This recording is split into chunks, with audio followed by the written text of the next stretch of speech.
ಎಲ್ಲರಿಗೂ ನಮಸ್ತೆ. ನಾನು ಈ ಕ್ಲಾಸಲ್ಲಿ ಆಸ್ ಪರ್ ನ್ಯೂ ಸಿಲೆಬಸ್ ಹೊಸ ಸಿಲೆಬಸ್ ಪ್ರಕಾರ ಮಾಡೆಲ್ ಕ್ವಶನ್ ಪೇಪರ್ ನಂಬರ್ 7 ಮಾದರಿ ಪ್ರಶ್ನೆ ಪತ್ರಿಕೆಗಳು ನಂಬರ್ 7 ಇದರಲ್ಲಿರೋ 20 ಲೆಕ್ಕನ ಸಾಲ್ವ್ ಮಾಡಿಸ್ತಾ ಇದ್ದೀನಿ. ಫಸ್ಟ್ ಕ್ವಶನ್ ನೋಡಿ. ಫಸ್ಟ್ ಕ್ವಶನ್ ಏನು ಕೇಳಿದ್ದಾರೆ ಅಂದರೆ ಯಾವ ನಂಬರ್ಗೆ ಪ್ಲೇಸ್ ವ್ಯಾಲ್ಯೂ ಮತ್ತು ಫೇಸ್ ವ್ಯಾಲ್ಯೂ ಸಮನಾಗಿರುತ್ತದೆ ಅಂತ ಕೇಳಿದ್ದಾರೆ. ಆಯಿತಾ, ಯಾವ ನಂಬರ್ಗೆ ಸ್ಥಾನ ಬೆಲೆ ಮತ್ತು ಮುಖ ಬೆಲೆ ಸಮನಾಗಿರುತ್ತದೆ ಅಂತ ಕೇಳಿದ್ದಾರೆ. ಆಯಿತಾ, ನೋಡಿ ಅದು ಝೀರೋಗೆ, ಝೀರೋ ಅಥವಾ 0ಗೆ ಪ್ಲೇಸ್ ವ್ಯಾಲ್ಯೂ ಮತ್ತು ಫೇಸ್ ವ್ಯಾಲ್ಯೂ ಈಕ್ವಲ್ ಇರುತ್ತೆ. 0ಗೆ ಸ್ಥಾನ ಬೆಲೆ ಮತ್ತು ಮುಖ ಬೆಲೆ ಸಮನಾಗಿರುತ್ತೆ. ಯಾವುದಾದ್ರು ಒಂದು ಎಕ್ಸಾಂಪಲ್ ತಗೊಳ್ಳಿ. ಈಗ 906 ಅಂತ ತಗೊಳ್ಳಿ. ಆಯಿತಾ, ಫಸ್ಟು ಇದ್ರದ್ದು ಫೇಸ್ ವ್ಯಾಲ್ಯೂ ಎಷ್ಟು? ಇದ್ರದ್ದು ಫೇಸ್ ವ್ಯಾಲ್ಯೂ ಕನ್ನಡದಲ್ಲಿ ಮುಖ ಬೆಲೆ. ಮುಖ ಬೆಲೆ ಈ ನಂಬರ್ದೆಷ್ಟು? ಮುಖದಲ್ಲಿ ಏನು ಕಾಣಿಸ್ತದೆ? 0 ಇದೆ. ಆಯಿತಾ, ಇದ್ರ ಫೇಸ್ ವ್ಯಾಲ್ಯೂ 0 ಇರುತ್ತೆ. ಅದೇ ರೀತಿ ಇದ್ರ ಪ್ಲೇಸ್ ವ್ಯಾಲ್ಯೂ ಸ್ಥಾನ ಬೆಲೆ ಎಷ್ಟಿರುತ್ತೆ? ಇದ್ರ ಪ್ಲೇಸ್ ವ್ಯಾಲ್ಯೂ ಎಷ್ಟಿರುತ್ತೆ? 0ನೇ ಇರುತ್ತೆ. ಆಯಿತಾ, 0 ಬರೀರಿ, ಪುನಃ ಅದರಿಂದ 0 ಬರ್ಕೋಬೇಕಾಯ್ತಾ. ಆಯಿತಾ, ಇದ್ರ ಪ್ಲೇಸ್ ವ್ಯಾಲ್ಯೂ ನಾವು ಸಾಮಾನ್ಯವಾಗಿ ಹೆಂಗೆ ಬರಿತೀವಿ? 0 ಬರ್ಕೋತೀವಿ, ಅದರಿಂದ ಎಲ್ಲ 0 ಸುತ್ತೀವಿ. 0 ಆಯಿತಾ, 0 ಅಂದರೆ 0ನೇ ಬರುತ್ತೆ. ಇದರ ಸ್ಥಾನ ಬೆಲೆನೂ ನಮಗೆ 0ನೇ ಬರುತ್ತೆ. ಆಯಿತಾ, ಯಾವಾಗಲೂ 0ಗೆ ಪ್ಲೇಸ್ ವ್ಯಾಲ್ಯೂ ಮತ್ತು ಫೇಸ್ ವ್ಯಾಲ್ಯೂ ಯಾವಾಗಲೂ ಈಕ್ವಲ್ ಇರುತ್ತೆ. ಇದಕ್ಕೆ ಆನ್ಸರ್ ಏನು ಬರುತ್ತೆ? ಇದಕ್ಕೆ ಆನ್ಸರ್ ಎ ಬರುತ್ತೆ. Answer A. ಸೆಕೆಂಡ್ ಕ್ವಶನ್ ನೋಡಿ. ಸೆಕೆಂಡ್ ಕ್ವಶನಲ್ಲಿ ಈ ರೀತಿ ಒಂದು ದೊಡ್ಡದಾಗಿ ಈಕ್ವೇಷನ್ ಕೊಟ್ಬಿಟ್ಟು ಎಕ್ಸ್ ವ್ಯಾಲ್ಯೂ ಫೈಂಡ್ ಔಟ್ ಮಾಡಿ ಅಂತ ಕೇಳಿದ್ದಾನೆ. ಆಯಿತಾ, ಇದರಲ್ಲಿ ಎಕ್ಸ್ ವ್ಯಾಲ್ಯೂನ ಫೈಂಡ್ ಔಟ್ ಮಾಡಬೇಕು. ಅದಕ್ಕೆ ಮುಂಚೆ ಏನು ಮಾಡ್ತೀನಿ ಅಂದರೆ ನಾನು ರೈಟ್ ಹ್ಯಾಂಡ್ ಸೈಡಲ್ಲಿ ಇದೆಯಲ್ಲ, ರೈಟ್ ಹ್ಯಾಂಡ್ ಸೈಡ್ ಇದನ್ನು ಸಿಂಪ್ಲಿಫೈ ಮಾಡ್ಕೋತೀನಿ. ಇಲ್ಲ ಅಂದರೆ ನಂಬರ್ ಆಫ್ ಸ್ಟೆಪ್ಸು ಜಾಸ್ತಿ ಆಗುತ್ತೆ. ಅದಕ್ಕೆ ಇದನ್ನು ಸಪ್ರೇಟಾಗಿ ಸಿಂಪ್ಲಿಫೈ ಮಾಡ್ಕೋತೀನಿ. ಆಯಿತಾ, ನೋಡಿ ಏನಿದೆ 12 ಇಂಟು ಏನಿದೆ ಫಸ್ಟ್ ಅದನ್ನು ಬರ್ಕೋತೀನಿ. ಆಯಿತಾ, ರೈಟ್ ಹ್ಯಾಂಡ್ ಸೈಡಲ್ಲಿ ಈ ರೀತಿ ಇದೆ. ಆಯಿತಾ, ರೈಟ್ ಹ್ಯಾಂಡ್ ಸೈಡಲ್ಲಿ ಈ ರೀತಿ ಇದೆ. ಇದನ್ನು ಸಿಂಪ್ಲಿಫೈ ಮಾಡ್ಕೋತೀನಿ. 12 2 ಡಿವಿಷನ್ ಸಿಂಬಲ್ ಇದೆ. ಡಿವಿಷನ್ ಸಿಂಬಲ್ ಇದ್ರೆ ಏನು ಮಾಡ್ತೀವಿ ನಾವು? ಮಲ್ಟಿಪ್ಲಿಕೇಶನ್ ಸಿಂಬಲ್ ಆಗಿ ಕನ್ವರ್ಟ್ ಮಾಡ್ತೀವಿ. ಡಿವಿಷನ್ನ ಮಲ್ಟಿಪ್ಲಿಕೇಶನಾಗಿ ಕನ್ವರ್ಟ್ ಮಾಡ್ಕೊತೀವಿ. ಇದನ್ನು ಪಲ್ಟಿ ಮಾಡ್ತೀವಿ. 1/2ನ 2/1 ಅಂತ ಪಲ್ಟಿ ಮಾಡ್ತೀವಿ. ಆಯಿತಾ, ಇದೇನಾಗುತ್ತೆ? 12 2 2s 4 ಆಗುತ್ತೆ. ಆಯಿತಾ, ಮಲ್ಟಿಪ್ಲೈ ಮಾಡಿ 12 4 48 ಬರುತ್ತೆ. ರೈಟ್ ಹ್ಯಾಂಡ್ ಸೈಡ್ನ ಸಿಂಪ್ಲಿಫೈ ಮಾಡಿದ್ರೆ ಇದು 48 ಬರುತ್ತೆ. ನಾನು ಡೈರೆಕ್ಟಾಗಿ ಇಲ್ಲಿ ಬರ್ಕೋತೀನಿ.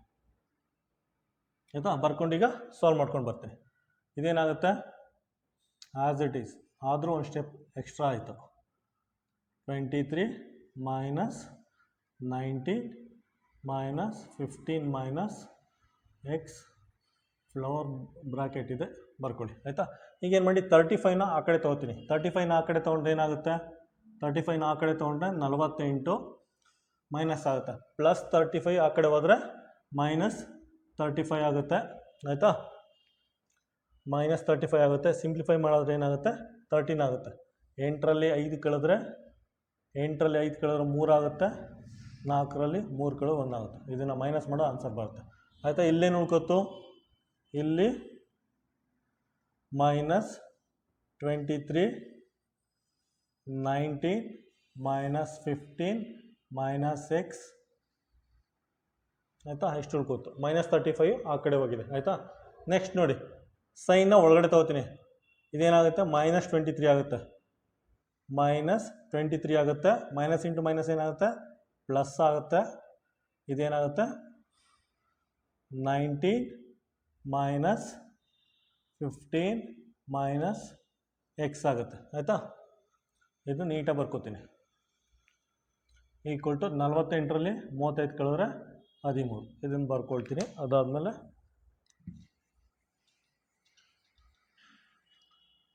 ಈಗ ಪುನಃ ಫರ್ದರ್ ಸಿಂಪ್ಲಿಫೈ ಮಾಡ್ತೀನಿ.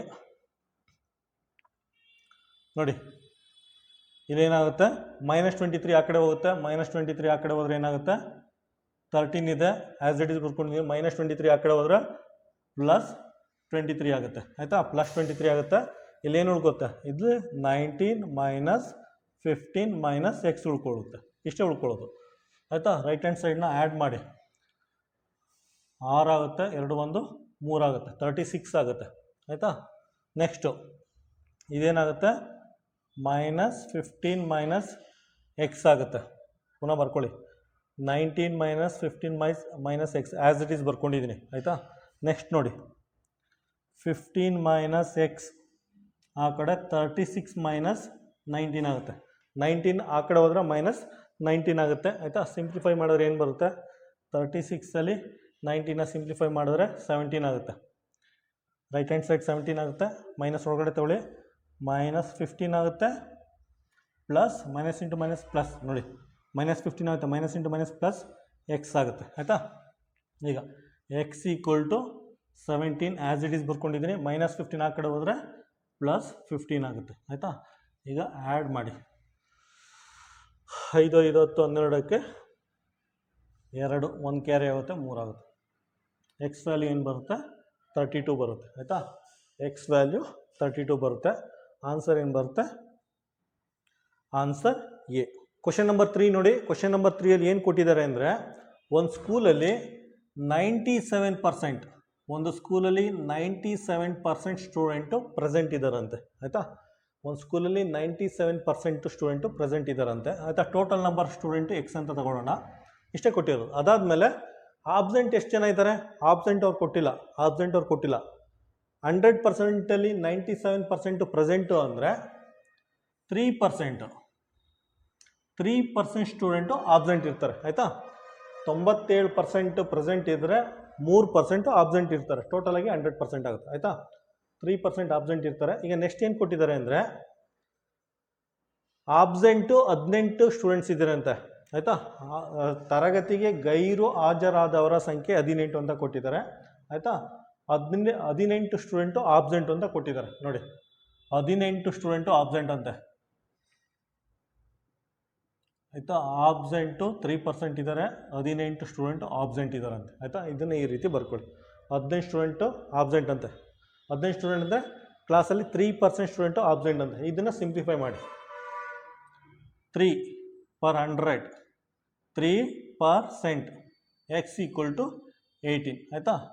ಎಕ್ಸ್ ಈಕ್ವಲ್ ಟು 18 ಹಾಗೆ ಬರ್ಕೊಳ್ಳಿ. ಇದು ಆ ಕಡೆ ಹೋದರೆ ಈಕ್ವಲ್ ಸೈನ್ ದಾಟಿ ಆ ಕಡೆ ಹೋದರೆ ಪಲ್ಟಿ ಆಗುತ್ತೆ, ಪಲ್ಟಿ ಅಂದರೆ 100/3 ಆಗುತ್ತೆ. ಸಿಂಪ್ಲಿಫೈ ಮಾಡಿ, 3 1 3 6 6 × 100 ಎಕ್ಸ್ ಈಕ್ವಲ್ ಟು 600 ಆಗುತ್ತೆ ಆಯಿತಾ. ಅಂದರೆ ಆ ಸ್ಕೂಲಲ್ಲಿ ಟೋಟಲ್ ನಂಬರ್ ಆಫ್ ಸ್ಟೂಡೆಂಟು 600 ಜನ ಇದ್ದಾರೆ ಆಯಿತಾ. ಆನ್ಸರ್ ಏನು ಬರುತ್ತೆ, ಆನ್ಸರ್ ಬಿ. ಕ್ವಶನ್ ನಂಬರ್ 4 ನೋಡಿ. ಕ್ವಶನ್ ನಂಬರ್ 4ಅಲ್ಲಿ ಈ ರೀತಿ ಒಂದು ಜೊಮೆಟ್ರಿ ಕೊಟ್ಟಿದ್ದಾನೆ, ಈ ರೀತಿ ಒಂದು ಜೊಮೆಟ್ರಿ ಕೊಟ್ಬಿಟ್ಟು ಒಂದು ಆ್ಯಂಗಲ್ ಕೊಟ್ಟಿದ್ದಾನೆ 120 ಡಿಗ್ರಿ. ಇಲ್ಲಿ 120 ಡಿಗ್ರಿ ಆ್ಯಂಗಲ್ ಕೊಟ್ಬಿಟ್ಟು ಇದ್ರ ಆ್ಯಂಗಲ್ ಎಕ್ಸ್ನ ಫೈಂಡ್ ಔಟ್ ಮಾಡಿ ಅಂತ ಕೇಳಿದ್ದಾನೆ ಆಯಿತಾ. ಯಾವ ರೀತಿ ಫೈಂಡ್ ಔಟ್ ಮಾಡ್ತೀರಾ, ನಮಗೆಲ್ಲ ಗೊತ್ತೇ ಇದೆ ಸ್ಟ್ರೈಟ್ ಲೈನ್ ಆ್ಯಂಗಲ್, ಯಾವುದೇ ಒಂದು ಸ್ಟ್ರೈಟ್ ಲೈನ್ ಆ್ಯಂಗಲ್ ಎಷ್ಟಿರುತ್ತೆ 180 ಡಿಗ್ರಿ ಇರುತ್ತೆ ಆಯಿತಾ. ಸ್ಟ್ರೈಟ್ ಲೈನ್ ಆ್ಯಂಗಲ್ 180 ಡಿಗ್ರಿ ಇರುತ್ತೆ. ಇದು ಇಲ್ಲಿಂದ ಇಲ್ಲಿಗೆ 120 ಆದರೆ ಇಲ್ಲಿಂದ ಇಲ್ಲಿಗೆ ಎಷ್ಟಿರುತ್ತೆ 60 ಡಿಗ್ರಿ ಇರುತ್ತೆ ಆಯಿತಾ. 120 + 60 ಡಿಗ್ರಿ ಈಕ್ವಲ್ ಟು 180 ಡಿಗ್ರಿ ಆಗಿರುತ್ತೆ ಆಯಿತಾ. ನೋಡಿ ಈ ಲೈನು ಪ್ಯಾರಲ್ ಆಗಿರೋದ್ರಿಂದ ಇದೊಂಥರ ರೈಲ್ವೆ ಲೈನ್ ಥರ ಇದೆ. ಈ ಲೈನು ಪ್ಯಾರಲ್ ಆಗಿರೋದ್ರಿಂದ ಈ ಆ್ಯಂಗಲ್ ಸೇಮ್ ಇರುತ್ತೆ, ಈ ಆ್ಯಂಗಲ್ ಎರಡು ಸೇಮ್ ಇರುತ್ತೆ. ಈ ಆ್ಯಂಗಲ್ ಎರಡು ಸೇಮ್ ಇರುತ್ತೆ, ಈ ಆ್ಯಂಗಲ್ ಸೇಮ್ ಇರುತ್ತೆ. ಸೊ ಎಕ್ಸ್ ವ್ಯಾಲ್ಯೂ ಎಷ್ಟಿರುತ್ತೆ 60 ಡಿಗ್ರಿ ಆಗಿರುತ್ತೆ ಆಯಿತಾ. ಎಕ್ಸ್ ವ್ಯಾಲ್ಯೂ 60 ಡಿಗ್ರಿ ಆಗಿರುತ್ತೆ. Answer D. ಕ್ವಶನ್ ನಂಬರ್ 5 ನೋಡಿ. ಕ್ವಶನ್ ನಂಬರ್ 5ಅಲ್ಲಿ ಏನು ಕೊಟ್ಟಿದ್ದಾನೆ ಅಂದರೆ, ಬಾಯ್ಸು ಮತ್ತು ಗರ್ಲ್ಸ್ದು ರೇಷಿಯೋ ಕೊಟ್ಟಿದ್ದಾನೆ. ಬಾಯ್ಸು ಮತ್ತು ಗರ್ಲ್ಸ್ ರೇಷಿಯೋ 18:12 ಅಂತ ಕೊಟ್ಬಿಟ್ಟು, ಬಾಯ್ಸು ಮತ್ತು ಗರ್ಲ್ಸ್ ಎರಡು ಸಮ ಆಗಬೇಕಾದ್ರೆ, ಬಾಯ್ಸು ಮತ್ತು ಗರ್ಲ್ಸ್ ಎರಡು ಈಕ್ವಲ್ ಆಗಬೇಕು ಅಂದರೆ ಎಷ್ಟು ಪರ್ಸೆಂಟ್ ಇನ್ಕ್ರೀಸ್ ಮಾಡಬೇಕು ಅಂತ ಕೇಳಿದ್ದಾನೆ ಆಯಿತಾ. ಎಷ್ಟು ಪರ್ಸೆಂಟ್ ಜಾಸ್ತಿ ಮಾಡಬೇಕು ಅಂತ ಕೇಳಿದ್ದಾನೆ ಆಯಿತಾ. ನಂಬರ್ ಕೇಳಿಲ್ಲ, ನಂಬರ್ ಕೇಳಿದರೆ ನಾವು ಡೈರೆಕ್ಟಾಗಿ 6 ಅಂತ ಬರ್ಕೋಬೋದಿತ್ತು. ನಂಬರ್ ಕೇಳಿಲ್ಲ, ಅವ್ನು ಕೇಳಿರೋದು ಪರ್ಸೆಂಟ್ ಅಂತೆ ಆಯಿತಾ. ನೋಡಿ ಎಷ್ಟು ಜನನ ಇನ್ಕ್ರೀಸ್ ಮಾಡಿದ್ರೆ ಇದು 18 ಈಕ್ವಲ್ ಟು 18 ಆಗುತ್ತೆ. ಇಲ್ಲಿ 6 ಜನನ ಇನ್ಕ್ರೀಸ್ ಮಾಡಿದ್ರೆ, ಇಲ್ಲಿ 6 ಜನನ ಇನ್ಕ್ರೀಸ್ ಮಾಡಿದ್ರೆ ಬಾಯ್ಸು ಮತ್ತು ಗರ್ಲ್ಸ್ ರೇಷಿಯೋ ಸಮ ಆಗುತ್ತೆ. ಅವನು ಪರ್ಸೆಂಟೇಜಲ್ಲಿ ಕೇಳಿರೋದ್ರಿಂದ 6/12 ಆಯಿತಾ. 6 ಜನನ ಇನ್ಕ್ರೀಸ್ ಮಾಡಬೇಕು, 6 ಜನನ ಇನ್ಕ್ರೀಸ್ ಮಾಡಬೇಕು. ಎಷ್ಟು ಜನದಲ್ಲಿ ಬೇಸಿಕ್ ಎಷ್ಟಿದೆ, ಬೇಸಲ್ಲಿ ಎಷ್ಟು ತೊಗೋಬೇಕು, ಬೇಸಲ್ಲಿ 12 ತೊಗೋಬೇಕು ಆಯಿತಾ. 12ಕ್ಕೆ 6 ಜನನ ಇನ್ಕ್ರೀಸ್ ಮಾಡಬೇಕು. ಇಲ್ಲಿ ನೋಡಿ 12ಕ್ಕೆ 6 ಜನನ ಇನ್ಕ್ರೀಸ್ ಮಾಡಬೇಕು, ಅದಕ್ಕೆ ಕೆಳಗಡೆ 12 ಅಂತ ತೊಗೊಂಡಿದ್ದೀನಿ ಆಯಿತಾ. ನಾವು ಯಾರನ್ನ ಇನ್ಕ್ರೀಸ್ ಮಾಡ್ತಾ ಇರೋದು? ಗರ್ಲ್ಸ್ನ. ಆಯಿತಾ? ಅದಕ್ಕೆ ಅವ್ರದ್ದು ಬೇಸಿಕ್ ವ್ಯಾಲ್ಯೂ ತೊಗೊಂಡಿದ್ವಿ. ಗರ್ಲ್ಸು 12ಕ್ಕೆ 6 ಜನ ಇನ್ಕ್ರೀಸ್ ಮಾಡಬೇಕು. ಪರ್ಸೆಂಟೇಜಲ್ಲಿ ಕೇಳಿರೋದ್ರಿಂದ ಮಲ್ಟಿಪ್ಲೈ ಬೈ 100 ಮಾಡಿ. ಆಯಿತಾ? 6 1s 6 2s 100/2 ಆಗುತ್ತೆ. 100/2 ಅಂದರೆ 50% ಆಗುತ್ತೆ. ಆಯಿತಾ? ಇದರ ಅರ್ಥ ಬಾಯ್ಸು ಮತ್ತು ಗರ್ಲ್ಸು ರೇಷಿಯೋ ಈಕ್ವಲ್ ಆಗಬೇಕಾದ್ರೆ ನಾವು 50% ಇನ್ಕ್ರೀಸ್ ಮಾಡಬೇಕಾಗುತ್ತೆ. ಆನ್ಸರ್ ಏನು ಬರುತ್ತೆ? Answer D. ಕ್ವಶನ್ ನಂಬರ್ 6 ನೋಡಿ. ಕ್ವಶನ್ ನಂಬರ್ 6ಅಲ್ಲಿ ಏನು ಕೇಳಿದ್ದೇನೆ ಅಂದರೆ, ಎಷ್ಟು ವರ್ಷದಲ್ಲಿ 4% ರೇಟ್ ಆಫ್ ಇಂಟ್ರೆಸ್ಟಲ್ಲಿ 4% ರೇಟ್ ಆಫ್ ಇಂಟ್ರೆಸ್ಟಲ್ಲಿ 725 ಪ್ರಿನ್ಸಿಪಲ್ ಅಮೌಂಟ್ಗೆ 725 ಅಸಲು ಅಮೌಂಟ್ಗೆ 87 ರೂಪಾಯಿ ಬಡ್ಡಿ ಸಿಗುತ್ತೆ ಅಂತ ಕೇಳಿದ್ದಾರೆ. ಆಯಿತಾ? ನಾವು ಡೈರೆಕ್ಟಾಗಿ ಈ ಫಾರ್ಮುಲಾ ಯೂಸ್ ಮಾಡೋಣ. ಈ ಫಾರ್ಮುಲಾ ನೋಡಿ, ಸಿಂಪಲ್ ಇಂಟ್ರೆಸ್ಟ್ ಬೇಕು ಅಂದರೆ ಇನ್ನೊಂದ್ಸಲ ಬರ್ಕೊಳ್ತೀನಿ. Simple interest is equal to PTR/100. ಆಯಿತಾ? ಸಿಂಪಲ್ ಇಂಟ್ರೆಸ್ಟ್ ಇದೆ ಕೊಟ್ಟಿದ್ದಾನೆ ಅವನೇ 87 ರೂಪಾಯಿ. 87 ರೂಪಾಯಿ ಕೊಟ್ಟಿದ್ದಾನೆ. ಪ್ರಿನ್ಸಿಪಲ್ ಅಮೌಂಟ್ ಎಷ್ಟಿದೆ? 725. ಟೈಮ್ ಪೀರಿಯಡು ಫೈಂಡ್ ಔಟ್ ಮಾಡಬೇಕು. ರೇಟ್ ಆಫ್ ಇಂಟ್ರೆಸ್ಟ್ ಎಷ್ಟಿದೆ? 4% ಡಿವೈಡೆಡ್ ಬೈ 100. ಆಯಿತಾ? ಇದನ್ನು ಸಿಂಪ್ಲಿಫೈ ಮಾಡಿ ನೋಡಿ. 87 100 ಈ ಕಡೆ ಬಂದರೆ ಮಲ್ಟಿಪ್ಲೈ ಆಗುತ್ತೆ. ಡಿವೈಡೆಡ್ ಬೈ 725 ಡಿನಾಮಿನೇಟರ್ ಬರುತ್ತೆ, ಮತ್ತು 4 ಡಿನಾಮಿನೇಟರ್ ಬರುತ್ತೆ, ಟಿಗೆ ಬರುತ್ತೆ. ಆಯಿತಾ? ಇದನ್ನು ಸಿಂಪ್ಲಿಫೈ ಮಾಡಿ. 4 1s 425s. ಆಯಿತಾ? 4 1s 425s. ಇನ್ನೊಂದ್ಸಲ ಬರ್ಕೊಳ್ತೀನಿ. 87 × 25 ಡಿವೈಡೆಡ್ ಬೈ 725 ಆಗುತ್ತೆ, ಈಕ್ವಲ್ ಟು ಟಿ ಆಗುತ್ತೆ. ಆಯಿತಾ? ಈಗ ನೋಡಿ ಪುನಃ 25 1s 25 29s 29s ಆಗುತ್ತೆ. 25 1s 25 29s 725 ಆಗುತ್ತೆ. ಪುನಃ ಬರ್ಕೊಳ್ತೀನಿ, ಇನ್ನೊಂದು ಸ್ಟೆಪ್ ಬರ್ಕೊಳ್ತೀನಿ. ಇದೇನಾಗುತ್ತೆ? 87 divided by 29 equal to T ಆಗುತ್ತೆ. ಆಯಿತಾ? ಈಗ 29 1s 29 3s. ಸೊ 3 ವರ್ಷ ತಗೊಳುತ್ತೆ. ಆನ್ಸರ್ ಏನು ಬರುತ್ತೆ? ಆನ್ಸರ್ ಸಿ ಬರುತ್ತೆ. ನೋಡಿ, ಇದರ ಅರ್ಥ 725ಕ್ಕೆ 87 ರೂಪಾಯಿ ಏನಾರ ಬಡ್ಡಿ ಬೇಕು ಅಂದರೆ ನಾವು 3 ವರ್ಷ ಕಾಯಬೇಕು. ಆನ್ಸರ್ ಏನು ಬರುತ್ತೆ? Answer C. ಕ್ವಶನ್ ನಂಬರ್ 7 ನೋಡಿ. ಕ್ವಶನ್ ನಂಬರ್ 7ನಲ್ಲಿ ಈ ರೀತಿ ರೇಷಿಯೋ ಮತ್ತು ಪ್ರಪೋರ್ಷನ್ ಕೊಟ್ಬಿಟ್ಟು ಇದ್ರ ವ್ಯಾಲ್ಯೂ ಫೈಂಡ್ ಔಟ್ ಮಾಡಿ ಅಂತ ಕೇಳಿದ್ದಾರೆ. ಆಯಿತಾ? ಇದು ಸ್ವಲ್ಪ ಕನ್ಫ್ಯೂಷನ್ ಆಗುತ್ತೆ. ನಾನು ಎಕ್ಸ್ ಅಂತ ಬರ್ಕೋತೀನಿ. ಇದನ್ನು 4 ಕ್ವಶನ್ ಮಾರ್ಕ್ ಸಿಂಬಲ್ನ ಎಕ್ಸ್ ಅಂತ ಬರ್ಕೋತೀನಿ. ಸ್ವಲ್ಪ ಕನ್ಫ್ಯೂಷನ್ ಆಗುತ್ತೆ. ಎಕ್ಸ್ ಅಂತ ಬರ್ಕೋತೀನಿ. ಆಯಿತಾ? ಈಗ ಎಕ್ಸ್ ಅಂತ ಬರ್ಕೊಂಡು ಸಿಂಪ್ಲಿಫೈ ಮಾಡ್ಕೋತೀನಿ. ಕ್ವಶನ್ ಮಾರ್ಕ್ನ ಎಕ್ಸ್ ಅಂತ ಬರ್ಕೊಂಡಿದ್ದೀನಿ. ಕ್ವಶನ್ ಮಾರ್ಕ್ನ ಎಕ್ಸ್ ಅಂತ ಬರ್ಕೊಂಡು ಸಿಂಪ್ಲಿಫೈ ಮಾಡೋಣ. ನೋಡಿ, ಇದು ರೇಷಿಯೋ ಆಗುತ್ತೆ. ಇದು ರೇಷಿಯೋ 4/x. ಆಯಿತಾ? ಇದು ಈಕ್ವಲ್ ಸೈನ್ ಆಗುತ್ತೆ. ಇದು ಇನ್ನೊಂದು ರೇಷಿಯೋ x/64 ಆಗುತ್ತೆ. ಆಯಿತಾ? ಈಗ ಕ್ರಾಸ್ ಮಲ್ಟಿಪ್ಲಿಕೇಶನ್ ಮಾಡಿ ಇದು ಈ ಕಡೆ ಬರುತ್ತೆ. 4 × 64 ಈಕ್ವಲ್ ಟು ಇದು ಆ ಕಡೆ ಹೋದರೆ x × x ಸ್ಕ್ವೇರ್ ಆಗುತ್ತೆ. x ಸ್ಕ್ವೇರ್ ಆಗುತ್ತೆ. ಆಯಿತಾ? ನೋಡಿ, ಇದೇನಾಗುತ್ತೆ? 2 ಸ್ಕ್ವೇರ್ ಆಗುತ್ತೆ. 8 8 64 8 ಸ್ಕ್ವೇರ್ ಆಗುತ್ತೆ. ಇದು ಎಕ್ಸ್ ಸ್ಕ್ವೇರ್ ಆಗುತ್ತೆ. ಆಯಿತಾ? ಎಲ್ಲದರಲ್ಲೂ ಸ್ಕ್ವೇರ್ ಕ್ಯಾನ್ಸಲ್ ಮಾಡಿ ಎಕ್ಸ್ ವ್ಯಾಲ್ಯೂ ಏನು ಬರುತ್ತೆ? 8 1 8 8 2 16. ಆಯಿತಾ? ಎಕ್ಸ್ ವ್ಯಾಲ್ಯೂ ಅದರಲ್ಲೇನು ಕ್ವಶನ್ ಮಾರ್ಕ್ ಕೊಟ್ಟಿದ್ದಾನೆ, ಬೇಕು ಅಂದರೆ ಕ್ವಶನ್ ಮಾರ್ಕ್ ಹಾಕ್ಕೊಳ್ಳಿ. ಕ್ವಶನ್ ಮಾರ್ಕ್ ವ್ಯಾಲ್ಯೂ 16 ಆಗುತ್ತೆ. ಆನ್ಸರ್ ಏನು ಬರುತ್ತೆ? Answer C. ಕ್ವಶನ್ ನಂಬರ್ 8 ನೋಡಿ. ಕ್ವಶನ್ ನಂಬರ್ 8ಅಲ್ಲಿ ಒಂದು ಟ್ರಯಾಂಗಲ್ ಇದೆಯಂತೆ. ಒಂದು ಟ್ರಯಾಂಗಲ್ ಅಥವಾ ಕನ್ನಡದಲ್ಲಿ ತ್ರಿಭುಜ. ಒಂದು ಟ್ರಯಾಂಗಲಲ್ಲಿ 2 ಆ್ಯಂಗಲ್ ಕೊಟ್ಟಿದ್ದಾನೆ. ಯಾವುದಾದ್ರು ಬರ್ಕೋಬೋದು, ಎಲ್ಲರೂ ಬರ್ಕೊಳ್ಳಿ. 2 ಆ್ಯಂಗಲ್ ಕೊಟ್ಟಿದ್ದಾನೆ. ಒಂದು 60 ಡಿಗ್ರಿ ಅಂತೆ, ಇನ್ನೊಂದು 65 ಡಿಗ್ರಿ ಅಂತೆ. ಕೊಟ್ಬಿಟ್ಟು 3ನೇ ಆ್ಯಂಗಲ್ನ ಫೈಂಡ್ ಔಟ್ ಮಾಡಿ ಅಂತ ಕೇಳಿದ್ದಾರೆ. ಆಯಿತಾ? 3ನೇ ಆ್ಯಂಗಲ್ನ ಫೈಂಡ್ ಔಟ್ ಮಾಡಿ ಅಂತ ಕೇಳಿದ್ದಾರೆ. ಆಯಿತಾ? ನಮಗೆಲ್ಲ ಗೊತ್ತಿದೆ sum of interior angle equal to 180 degree ಅಂತ. ಆಯಿತಾ? ನೋಡಿ, 60 ಡಿಗ್ರಿ 65 ಡಿಗ್ರಿ ಇದೆಷ್ಟು ಬರುತ್ತೆ? ನಾವು ಡೈರೆಕ್ಟಾಗೆ ನಾವು ಆನ್ಸರ್ 55 ಡಿಗ್ರಿ ಅಂತ ಬರ್ಕೋಬೋದು. ಆಯಿತಾ? ಇಲ್ಲಾಂದರೆ ಕ್ಯಾಲ್ಕುಲೇಟ್ ಮಾಡಿ, ಇಲ್ಲ ಫಾರ್ಮುಲಾ ಹಾಕಿ ಕ್ಯಾಲ್ಕುಲೇಟ್ ಮಾಡಿ. ಸಮ್ ಆಫ್ ಇಂಟೀರಿಯರ್ ಆ್ಯಂಗಲ್ ಎಷ್ಟಿರುತ್ತೆ? 180 ಡಿಗ್ರಿ ಇರುತ್ತೆ. ಸಮ್ ಮಾಡಿ. 60 degree plus 65 degree 65 plus x equal to 180 degree ಆಯಿತಾ. ಇದೇನಾಗುತ್ತೆ 125 degree plus x equal to 180 degree ಆಯಿತಾ. ಎಕ್ಸ್ ಈಕ್ವಲ್ ಟು 180 ಮೈನಸ್ 125 ಎಷ್ಟಾಗುತ್ತೆ, ಎಕ್ಸ್ ಈಕ್ವಲ್ ಟು 55 ಡಿಗ್ರಿ ಬರುತ್ತೆ ಆಯಿತಾ. ನೀವು ಕಾನ್ಸೆಪ್ಟ್ ಅರ್ಥ ಆಗಿದ್ದರೆ ಜಸ್ಟ್ 30 ಸೆಕೆಂಡಲ್ಲ 10 ಸೆಕೆಂಡಲ್ಲಿ ಆನ್ಸರ್ ಮಾಡ್ಬೋದು. 60 ಕೊಟ್ಟಿದ್ದಾನೆ, 65 ಕೊಟ್ಟಿದ್ದಾನೆ ಆಯಿತಾ. 65 ಎಷ್ಟಾಯಿತು, 125 ಆಯಿತು, ಮಿಕ್ಕಿದ 55 ಡಿಗ್ರಿ ಬರುತ್ತೆ. ಇದು ಡೈರೆಕ್ಟಾಗಿ ನೀವು 55 ಡಿಗ್ರಿ ಅಂತ ಆನ್ಸರ್ ಮಾಡ್ಬೋದು. ಆನ್ಸರ್ ಏನು ಬರುತ್ತೆ, ಆನ್ಸರ್ ಡಿ. ಕ್ವಶನ್ ನಂಬರ್ 9 ನೋಡಿ. ಕ್ವಶನ್ ನಂಬರ್ 9ನಲ್ಲಿ ಏನು ಕೊಟ್ಟಿದ್ದಾನೆ ಅಂದರೆ ಅದು ಓದಿ. 35% ಆಫ್ ಆಯಿತಾ.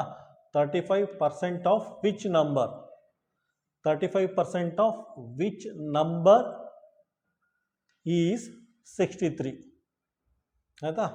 ಇದು ಇಂಗ್ಲೀಷಲ್ಲಿ ಕೊಟ್ಟಿರೋದು. 35% ಆಫ್ ವಿಚ್ ನಂಬರ್ ಈಸ್ 63 ಅಂತ ಕೇಳಿದ್ದಾನೆ. ಅಂದರೆ ಎಕ್ಸ್ನ ಫೈಂಡ್ ಔಟ್ ಮಾಡಬೇಕು. ಕನ್ನಡದಲ್ಲಿ ಒಂದು ಸಂಖ್ಯೆಯ ಶೇಕಡ 35 63 ಆಗಿರ್ತದೆ ಅಂತ ಕೊಟ್ಟಿದೆ ಆಯಿತಾ. ಸಿಂಪ್ಲಿಫೈ ಮಾಡಿ. 35%ನ 35/100 ಹಾಫ್ ಅಂದರೆ ಇಂಟು ಎಕ್ಸ್ ಹಂಗೆ ಬರ್ಕೊಳ್ಳಿ 63 ಆಯಿತಾ. X equal to 63. ಇದು ಆ ಕಡೆ ಹೋದರೆ ಪಲ್ಟಿ ಆಗುತ್ತೆ 100/35 ಆಯಿತಾ. ನೋಡಿ ಇದು 7ಇಂದ ಹೋಗುತ್ತೆ, ಇದು 7ಇಂದ 7 5s ಆಯಿತಾ, 7 9s ಆಯಿತಾ. ಏನು ಬರುತ್ತೆ ಬೇಕು ಅಂದರೆ ಇಲ್ಲೇ ಡೈರೆಕ್ಟ್ ಸಿಂಪ್ಲಿಫೈ ಮಾಡ್ಬೋದು ಆಯಿತಾ. ನಾನು ಇನ್ನೊಂದು ಸ್ಟೆಪ್ ಎಕ್ಸ್ಟ್ರಾ ಬರೀತೀನಿ. ಮೇಲೆ ನ್ಯೂಮರೇಟ್ರಲ್ಲಿ ಏನು ಉಳ್ಕೊತ್ತು ನೋಡಿ, 7 5 35, 7 5s 7 9s, ಮೇಲ್ಗಡೆ 9 × 100 / 5 ಆಯಿತು ಆಯಿತಾ. 5 1s 5 20 ಆಯಿತಾ. 9 × 20 ಅಂದರೆ ಎಷ್ಟಾಗುತ್ತೆ, 9 × 20 ಅಂದರೆ 180 ಡಿಗ್ರಿ ಬರುತ್ತೆ. 180 ಆಯಿತಾ. ಆನ್ಸರ್ ಡಿಗ್ರಿ ಅಲ್ಲ, ಆನ್ಸರ್ ಏನು ಬರುತ್ತೆ 180 ಬರುತ್ತೆ ಆಯಿತಾ. ಎಕ್ಸ್ ವ್ಯಾಲ್ಯೂ 180 ಡಿಗ್ರಿ ಅನ್ನೋದೇ ಬರ್ತೈತೆ. ಎಕ್ಸ್ ವ್ಯಾಲ್ಯೂ ಏನು ಬರುತ್ತೆ 180 ಆಗಿರುತ್ತೆ. ಆನ್ಸರ್ ಏನು ಬರುತ್ತೆ, ಆನ್ಸರ್ ಸಿ. ಕ್ವಶನ್ ನಂಬರ್ 10 ನೋಡಿ. ಕ್ವಶನ್ ನಂಬರ್ 10ನಲ್ಲಿ ಏನು ಕೇಳಿದ್ದಾರೆ ಅಂದರೆ ಒಂದು ಮನೆಗೆ ಹಾಲು ತೊಗೋತಾ ಇದ್ದಾರಂತೆ. ಹಾಲಿನ ರೇಟು 25% ಜಾಸ್ತಿ ಮಾಡಿದಾರಂತೆ ಆಯಿತಾ. ಹಾಲಿನ ರೇಟು 25% ಜಾಸ್ತಿ ಮಾಡಿದಾರಂತೆ. ಆ ಮನೆಯವ್ರು ಏನು ತೀರ್ಮಾನ ತೊಗೊಳ್ತಾರೆ ಅಂದರೆ ಮೊದಲು ಹಾಲಿಗೆ ಎಷ್ಟು ಖರ್ಚು ಮಾಡ್ತಾಯಿದ್ರೋ ಅಷ್ಟೇನು ಮುಂದೆ ಖರ್ಚು ಮಾಡೋಕ್ಕೆ ತೀರ್ಮಾನ ಮಾಡಿದ್ದಾರೆ. ಹಾಗಿದ್ರೆ ಏನು ಮಾಡಬೇಕು, ಅವರು ಹಾಲಿನ ಪ್ರಮಾಣ ಕಡಿಮೆ ಮಾಡ್ಕೋಬೇಕು ಆಯಿತಾ. ಹಾಲಿನ ಪ್ರಮಾಣ ಕಡಿಮೆ ಮಾಡ್ಕೋಬೇಕು. ಕ್ವಶನಲ್ಲಿ ಏನು ಕೇಳಿದ್ದಾರೆ ಅಂದರೆ ಎಷ್ಟು ಪರ್ಸೆಂಟ್ನ ಹಾಲಿನ ಪ್ರಮಾಣ ಕಡಿಮೆ ಮಾಡ್ಕೋಬೇಕು ಅಂತ ಕೇಳಿದ್ದಾರೆ ಆಯಿತಾ. ನೋಡಿ ಫಾರ್ ಎಕ್ಸಾಂಪಲು 100 ರೂಪಾಯಿ ಖರ್ಚು ಮಾಡ್ತಾ ಇದ್ದಾರೆ ಅಂತ ತಿಳ್ಕೊಳ್ಳಿ ಆಯಿತಾ. 100 ರೂಪಾಯಿ ಹಾಲಿಗೆ ಖರ್ಚು ಮಾಡ್ತಾ ಇದ್ದಾರೆ ಅಂತ ತಿಳ್ಕೊಳ್ಳಿ. ಹಾಲಿನ ರೇಟ್ ಎಷ್ಟು ಪರ್ಸೆಂಟ್ ಜಾಸ್ತಿ ಆಗಿದೆ, ಹಾಲಿನ ರೇಟು 25% ಜಾಸ್ತಿ ಆಗಿದೆ ಆಯಿತಾ. 25% ಜಾಸ್ತಿ ಆಗಿದ್ರೆ ಏನಾಗುತ್ತೆ, 100 ರೂಪಾಯಿ ಇದ್ದಿದ್ದು 125 ರೂಪಾಯಿ ಆಯಿತು ಆಯಿತಾ. 100 ರೂಪಾಯಿ ಇದ್ದಿದ್ದು 125 ರೂಪಾಯಿ ಆಯಿತು ಆಯಿತಾ. ನೋಡಿ ಫಾರ್ ಎಕ್ಸಾಂಪಲ್ ಅವರು 125 ರೂಪಾಯಿ ಆಯಿತಾ. 125ಗೆ ಮೊದಲೇನಾದರೂ 1000 ml ಹಾಲೇನೋ ತೊಗೋತಾ ಇದ್ದಾರೆ. 1 ಲೀಟ್ರ್ ಅಂದರೆ 1000 ml. ಅವರೇನಾದರೂ 1 ಲೀಟ್ರ್ ಅಥವಾ 1000 ml ಹಾಲೇನೋ ತೊಗೊಳ್ತಾ ಇದ್ದರೆ ಇದನ್ನು ಕ್ಯಾಲ್ಕುಲೇಟ್ ಮಾಡಿ. 125 ರೂಪಾಯಿಗೆ 1000 ml ಅಂತ ತಗೊಳ್ಳಿ. 1 ರೂಪಾಯಿಗೆ ಎಷ್ಟಾಗುತ್ತೆ, 1 ರೂಪಾಯಿಗೆ 1000 ml / 125. ಇದೇನು ಬೇಕಿಲ್ಲ, ಇದೇನಾಗುತ್ತೆ 8 ml ಆಗುತ್ತೆ. ಹಾಲಿನ ರೇಟ್ ಜಾಸ್ತಿ ಆದಮೇಲೆ 1 ರೂಪಾಯಿಗೆ 8 ml ಹಾಲು ಸಿಗುತ್ತಂತೆ ಆಯಿತಾ. ಈಗ 25 ರೂಪಾಯಿ ಜಾಸ್ತಿ ಇದೆಯಲ್ಲ, 25 ರೂಪಾಯಿಗೆ ಎಷ್ಟು ml ಸಿಗುತ್ತೆ ಅಂತ ಕ್ಯಾಲ್ಕುಲೇಟ್ ಮಾಡಿ. 25 ರೂಪಾಯಿಗೆ 25 × 8, 25 ರೂಪಾಯಿಗೆ 200 ml ಸಿಗುತ್ತೆ ಹಾಲು ಆಯಿತಾ. 1 ರೂಪಾಯಿಗೆ 8 ml, 25 ರೂಪೀಸ್ಗೆ 200 ml ಹಾಲು ಸಿಗುತ್ತೆ. ಹಂಗಂದರೆ ಅವರು 25 ರೂಪಾಯಿ ಜಾಸ್ತಿ ಆಗಿದೆಯಲ್ಲ, 25 ರೂಪಾಯಿ ಜಾಸ್ತಿ ಆಗಿದೆಯಲ್ಲ ಆಯಿತಾ. 25 ರೂಪಾಯಿ ಜಾಸ್ತಿ ಆಗಿದೆಯಲ್ಲ, 25 ರೂಪಾಯಿಗೆ 200 ml ಹಾಲು ಸಿಗುತ್ತೆ. ಹಂಗಂದರೆ ಅವರು ಫಸ್ಟ್ ಎಷ್ಟು ಪೇ ಮಾಡ್ತಾಯಿದ್ರೋ, ಎಷ್ಟು ಅಮೌಂಟ್ ಪೇ ಮಾಡ್ತಾಯಿದ್ರೋ ಅಷ್ಟೇ ಅಮೌಂಟ್ನ ಹಾಲಿನ ರೇಟು ಜಾಸ್ತಿ ಆದಮೇಲೂ ಪೇ ಮಾಡಬೇಕು ಅಂದರೆ ಅವರು 200 ml ಹಾಲಿನ ಪ್ರಮಾಣ ಕಡಿಮೆ ಮಾಡ್ಕೋಬೇಕು ಆಯಿತಾ. 1000 ಲೀಟ್ರಲ್ಲಿ 200 ml ಹಾಲಿನ ಪ್ರಮಾಣ ಕಡಿಮೆ ಮಾಡ್ಕೋಬೇಕು ಆಯಿತಾ. ಅವ್ರ ಪರ್ಸೆಂಟೇಜಲ್ಲಿ ಕೇಳಿರೋದ್ರಿಂದ ನೋಡಿ 1000 ml ಅಲ್ಲಿ 200 ml ಹಾಲಿನ ಪ್ರಮಾಣ ಕಡಿಮೆ ಮಾಡ್ಕೋಬೇಕು ಆಯಿತಾ. 2 ಕ್ಯಾನ್ಸಲ್ ಆಗುತ್ತೆ, ಇದೊಂದು ಕ್ಯಾನ್ಸಲ್ ಆಗುತ್ತೆ ಆಯಿತಾ. ಹಾಗಂದರೆ ಅವರು ಹಾಲಿನ ಪ್ರಮಾಣ 20% ಕಡಿಮೆ ಮಾಡ್ಕೋಬೇಕು. ಅಂದರೆ ಇನ್ನೊಂದು ಬ್ರೀಫ್ ಮಾಡ್ತೀನಿ, ಇನ್ನೊಂದು ಸಲ ಕ್ವಶನ್ ಮತ್ತು ಆನ್ಸರ್ನ ಬ್ರೀಫ್ ಮಾಡ್ತೀನಿ. 25% ಹಾಲಿನ ರೇಟ್ ಜಾಸ್ತಿ ಆದರೆ ಆಯಿತಾ, 25% ಹಾಲಿನ ರೇಟ್ ಜಾಸ್ತಿ ಆದರೆ ಮೊದಲು ಎಷ್ಟು ಪೇ ಮಾಡ್ತಾಯಿದ್ರು, ಫಸ್ಟ್ ಎಷ್ಟು ಅಮೌಂಟ್ ಪೇ ಮಾಡ್ತಾಯಿದ್ರು, ಈಗಲೂ ಅಷ್ಟೇ ಅಮೌಂಟ್ನ ಪೇ ಮಾಡಬೇಕು ಅಂತ ಅವ್ರು ಏನಾದ್ರು ನಿರ್ಧಾರ ಮಾಡಿದರೆ ಅವರು 20% ಆಯಿತಾ 20% ಹಾಲನ್ನ ಕಡಿಮೆ ತೊಗೋಬೇಕು. ಆನ್ಸರ್ ಏನಾಗುತ್ತೆ? Answer A. ಕ್ವಶನ್ ನಂಬರ್ 11 ನೋಡಿ. ಕ್ವಶನ್ ನಂಬರ್ 11 ಏನು ಕೊಟ್ಟಿದ್ದಾನೆ ಅಂದರೆ, ಒಂದು ಟೇಬಲ್ಗೆ ಬಣ್ಣ ಹಾಕೋಕ್ಕೆ 3/4 ಗಂಟೆ ತೊಗೋತಾನಂತೆ ಆಯಿತಾ. ಪ್ಲಸ್ ಒಂದು ಚೇರ್ಗೆ ಬಣ್ಣ ಹಾಕೋಕ್ಕೆ 1/3 ಅವರ್ ತೊಗೋತಾನಂತೆ. ಟೋಟಲಾಗಿ ಟೇಬಲು ಮತ್ತು ಚೇರ್ಗೆ ಬಣ್ಣ ಹಾಕೋಕ್ಕೆ ಎಷ್ಟು ಗಂಟೆ ತೊಗೊಂಡ ಅಂತ ಕೇಳಿದ್ದಾರೆ ಆಯಿತಾ. ಏನು ಮಾಡಿ? ಆ್ಯಡ್ ಮಾಡಿ. ತುಂಬ ಸಿಂಪಲ್ ಆಗಿದೆ. ಇದೇನು ಮಾಡಿ, LCM ತೊಗೊಂಡು ಆ್ಯಡ್ ಮಾಡಿ, 2 ಫ್ರಾಕ್ಷನ್ನ ಆ್ಯಡ್ ಮಾಡಿ. 4 3 12 ಇದೇನಾಗುತ್ತೆ? 3 × 3 4 × 1 ಆಗುತ್ತೆ. 3 3 9 ಪ್ಲಸ್ 4 4 3 12 9 4 ಎಷ್ಟಾಗುತ್ತೆ? 13/12 ಆಗುತ್ತೆ ಆಯಿತಾ. ಟೋಟಲಾಗಿ 13/12 ಅವರ್ ಅಂತ ಆಗುತ್ತೆ. ಅದಲ್ಲ ಕ್ವಶನ್ ಆನ್ಸರ್ ಏನು ಮಾಡಿದ್ದಾರೆ, ಆನ್ಸರಲ್ಲಿ ಮಿಕ್ಸ್ಡ್ ಫ್ರಾಕ್ಷನ್ ಕೊಟ್ಟಿದ್ದಾರೆ. ಮಿಕ್ಸ್ಡ್ ಫ್ರಾಕ್ಷನ್ ಕೊಟ್ಟರೆ ಏನು ಮಾಡಿ, 12 13ನ ಡಿವೈಡ್ ಮಾಡಿ, 12 1s 12 ಆಯಿತಾ. ಏನು ಉಳ್ಕೊಳ್ಳುತ್ತೆ? 1 ಉಳ್ಕೊಳ್ಳುತ್ತೆ ಆಯಿತಾ. ಇದು ಫ್ರಾಕ್ಷನ್ನ ಮಿಕ್ಸ್ಡ್ ಫ್ರಾಕ್ಷನ್ ಆಗಿ ಕನ್ವರ್ಟ್ ಮಾಡ್ಕೊಳ್ಳಿ ಆಯಿತಾ. ಫಸ್ಟ್ ಅದಕ್ಕೆ ಏನು ಮಾಡಿ, ಡಿನಾಮಿನೇಟ್ರಲ್ಲಿ ಏನಿದೆ ಅದನ್ನು ಬರ್ಕೊಳ್ಳಿ, ಅದನ್ನು ಬರ್ಕೊಳ್ಳಿ. ನೆಕ್ಸ್ಟ್ ಕೋಶೆಂಟು ಇಲ್ಲಿ ಬರ್ಕೊಳ್ಳಿ, ರಿಮೈಂಡರ್ನ ಇಲ್ಲಿ ಬರ್ಕೊಳ್ಳಿ. ಆನ್ಸರ್ ಏನು ಬರುತ್ತೆ? 1 ಗಂಟೆ 1/12 ಅವರ್ ಆಗುತ್ತೆ ಆಯಿತಾ. ಆನ್ಸರ್ ಏನು ಬರುತ್ತೆ? Answer A. ಕ್ವಶನ್ ನಂಬರ್ 12 ನೋಡಿ. ಕ್ವಶನ್ ನಂಬರ್ 12 ಏನು ಕೇಳಿದ್ದಾನೆ ಅಂದರೆ, ಒಂದು ಎಲೆಕ್ಷನಲ್ಲಿ ಒಬ್ಬ 200 ವೋಟ್ಸ್ ತೊಗೋತಾನಂತೆ.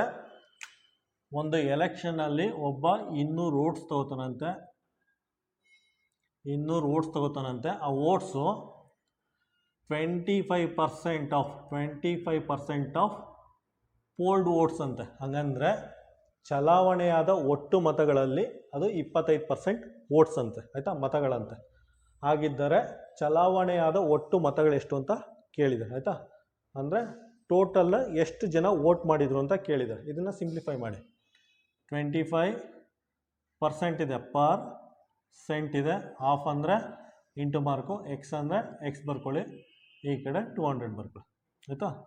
ಎಕ್ಸ್ = 200, 25/100 ಆ ಕಡೆ ಹೋದ್ರೆ ಏನಾಗುತ್ತೆ? 100/25 ಆಗುತ್ತೆ ಆಯಿತಾ. 25 1s 25 4s 4 2 8 ಅಂದರೆ ಒಟ್ಟು 800 ವೋಟ್ಸು ಹಾಕಿದ್ರಂತೆ ಆಯಿತಾ.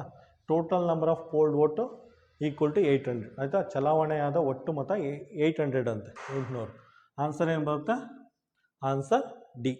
ಕ್ವಶನ್ ನಂಬರ್ 13 ನೋಡಿ. ಕ್ವಶನ್ ನಂಬರ್ 13 ನೋಡೋಕ್ಕೆ ಸಿಂಪಲ್ ಆಗಿದೆ, ಅದು ಸರಿಯಾಗಿ ಅರ್ಥ ಮಾಡ್ಕೊಳ್ಳಿಲ್ಲ ಅಂದರೆ ನಮಗೆ ಕರೆಕ್ಟ್ ಆನ್ಸರ್ ಸಿಗೋಲ್ಲ. ಅದರಲ್ಲಿ ಏನು ಕೊಟ್ಟಿದ್ದಾನೆ ಅಂದರೆ, ಒಬ್ಬ ವ್ಯಕ್ತಿಯ ಕೂಲಿಯನ್ನು 50% ಕಡಿಮೆ ಮಾಡಿದಾರಂತೆ ಆಯಿತಾ. ಒಬ್ಬ ವ್ಯಕ್ತಿಯ ಕೂಲಿಯನ್ನು 50% ಕಡಿಮೆ ಮಾಡಿ 50% ಜಾಸ್ತಿ ಮಾಡಿದಾರಂತೆ. ಹಾಗಾದರೆ ಅವ್ನಿಗೆ ಎಷ್ಟು ಲಾಸ್ ಆಯಿತು ಅಂತ ಕೇಳಿದ್ದಾರೆ ಆಯಿತಾ. ಕ್ವಶನ್ ನೋಡಿದ್ರೆ ನಮ್ಗೆ ಏನಂತ ಅನಿಸುತ್ತೆ ಅಂದರೆ, ಒಬ್ಬ ವ್ಯಕ್ತಿಯ ಕೂಲಿಯನ್ನು 50% ಕಡಿಮೆ ಮಾಡಿ 50% ಜಾಸ್ತಿ ಮಾಡಿದ್ರೆ ಅವನಿಗೇನು ಲಾಸ್ ಆಗಿಲ್ಲ ಅಂತ ನಮಗೆ ಅನಿಸುತ್ತೆ. ಆದರೆ ಸರಿಯಾಗಿ ಕ್ಯಾಲ್ಕುಲೇಟ್ ಮಾಡಿದ್ರೆ ಅವನಿಗೆ ನಿಜವಾಗ್ಲೂ ಲಾಸ್ ಆಗಿರುತ್ತೆ. ಚೆಕ್ ಮಾಡೋಣ ಬನ್ನಿ. ನೋಡಿ, ಒಬ್ಬ ವ್ಯಕ್ತಿ ಕೂಲಿ 100 ರೂಪೀಸ್ ಅಂತ ತಿಳ್ಕೊಳ್ಳಿ. ಒಬ್ಬ ವ್ಯಕ್ತಿಯ ಕೂಲಿ 100 ರೂಪೀಸ್ ಅಂತ ತಿಳ್ಕೊಳ್ಳಿ ಆಯಿತಾ. ಒಬ್ಬ ವ್ಯಕ್ತಿಯ ಕೂಲಿ 100 ರೂಪೀಸ್ ಅಂತ ತಿಳ್ಕೊಳ್ಳಿ. ಅವ್ರೇನು ಮಾಡಿದ್ದಾರೆ? 50% ಕಡಿಮೆ ಮಾಡಿದ್ದಾರೆ. ಒಬ್ಬ ವ್ಯಕ್ತಿಯ ಕೂಲಿಯನ್ನು 50% ಕಡಿಮೆ ಮಾಡಿದ್ದಾರೆ. ಹಂಗಂದರೆ ಎಷ್ಟಾಯಿತು? 100 ರೂಪೀಸ್ ಇದ್ದಿದ್ದು 50 ರೂಪೀಸ್ ಆಯಿತು ಆಯಿತಾ. ಒಬ್ಬ ವ್ಯಕ್ತಿಯ ಕೂಲಿ 100 ರೂಪೀಸ್ ಅಂತ ತಿಳ್ಕೊಳ್ಳಿ, ಅದನ್ನು 50% ಕಡಿಮೆ ಮಾಡಿದ್ದಾರೆ ಆಯಿತಾ. ಕಡಿಮೆ ಮಾಡಿದರೆ ಅವನಿಗೆ ಎಷ್ಟು ಕಡಿಮೆ ಆಯಿತು? ಅವನಿಗೆ ಎಷ್ಟು ಬರ್ತಾಯಿದೆ? 50 ರೂಪಾಯಿ ಬರ್ತಾಯಿದೆ. ಈಗೇನು ಮಾಡಿದ್ದಾರೆ? 50% ಜಾಸ್ತಿ ಮಾಡ್ತಾರಂತೆ ಆಯಿತಾ. 50% ಅಂದರೆ 50 ರೂಪಾಯಲ್ಲಿ 50% ಜಾಸ್ತಿ ಮಾಡ್ತಾಯಿದ್ದಾರೆ. 50 ರೂಪಾಯಿ ಇದೆಯಲ್ಲ, 50 ರೂಪಾಯಲ್ಲಿ 50% ಜಾಸ್ತಿ ಮಾಡ್ತಾಯಿದ್ದಾರೆ. 50%ನ ಜಾಸ್ತಿ ಮಾಡ್ತಾಯಿದ್ದಾರೆ ಆಯಿತಾ. ಹಾಗಂದರೆ ಎಷ್ಟಾಯಿತು? 75 ರೂಪಾಯಿ ಆಗುತ್ತೆ. 50 + 25 75 ರೂಪಾಯಿ ಬರುತ್ತೆ ಆಯಿತಾ. ಇದು ಹೆಂಗೆ ಬತ್ತು ಅನ್ಬೇಕು ಸೈಡಲ್ಲಿ ಕ್ಯಾಲ್ಕುಲೇಟ್ ಮಾಡಿ ತೋರಿಸ್ತೀನಿ ನೋಡಿ. 50 ರೂಪೀಸ್ ಅಲ್ಲ, 50 ರೂಪೀಸ್ಗೆ 50 ರೂಪೀಸ್ ಇದೆ, ಅದಕ್ಕೆ 50% ಜಾಸ್ತಿ ಮಾಡಿದರೆ 50 ರೂಪೀಸ್ಗೆ 50% ಜಾಸ್ತಿ ಮಾಡಿದರೆ 50 + 50% ಜಾಸ್ತಿ ಮಾಡಿದಾರಲ್ಲ, 50 ರೂಪಾಯಿಗೆ 50% ಜಾಸ್ತಿ ಮಾಡ್ಯಾರ, 50/100 ಆಯಿತಾ. 1 0 1 0 1 0 1 0 ಕ್ಯಾನ್ಸಲ್ ಆಯಿತು. 50 + 5 5 25 75 ರೂಪಾಯಿ ಬಂತು ಆಯಿತಾ. 50 ರೂಪಾಯಿನ 50% ಜಾಸ್ತಿ ಮಾಡೋರು ಏನು ಬರುತ್ತೆ, 75 ರೂಪೀಸ್ ಬರುತ್ತೆ ನೋಡಿ.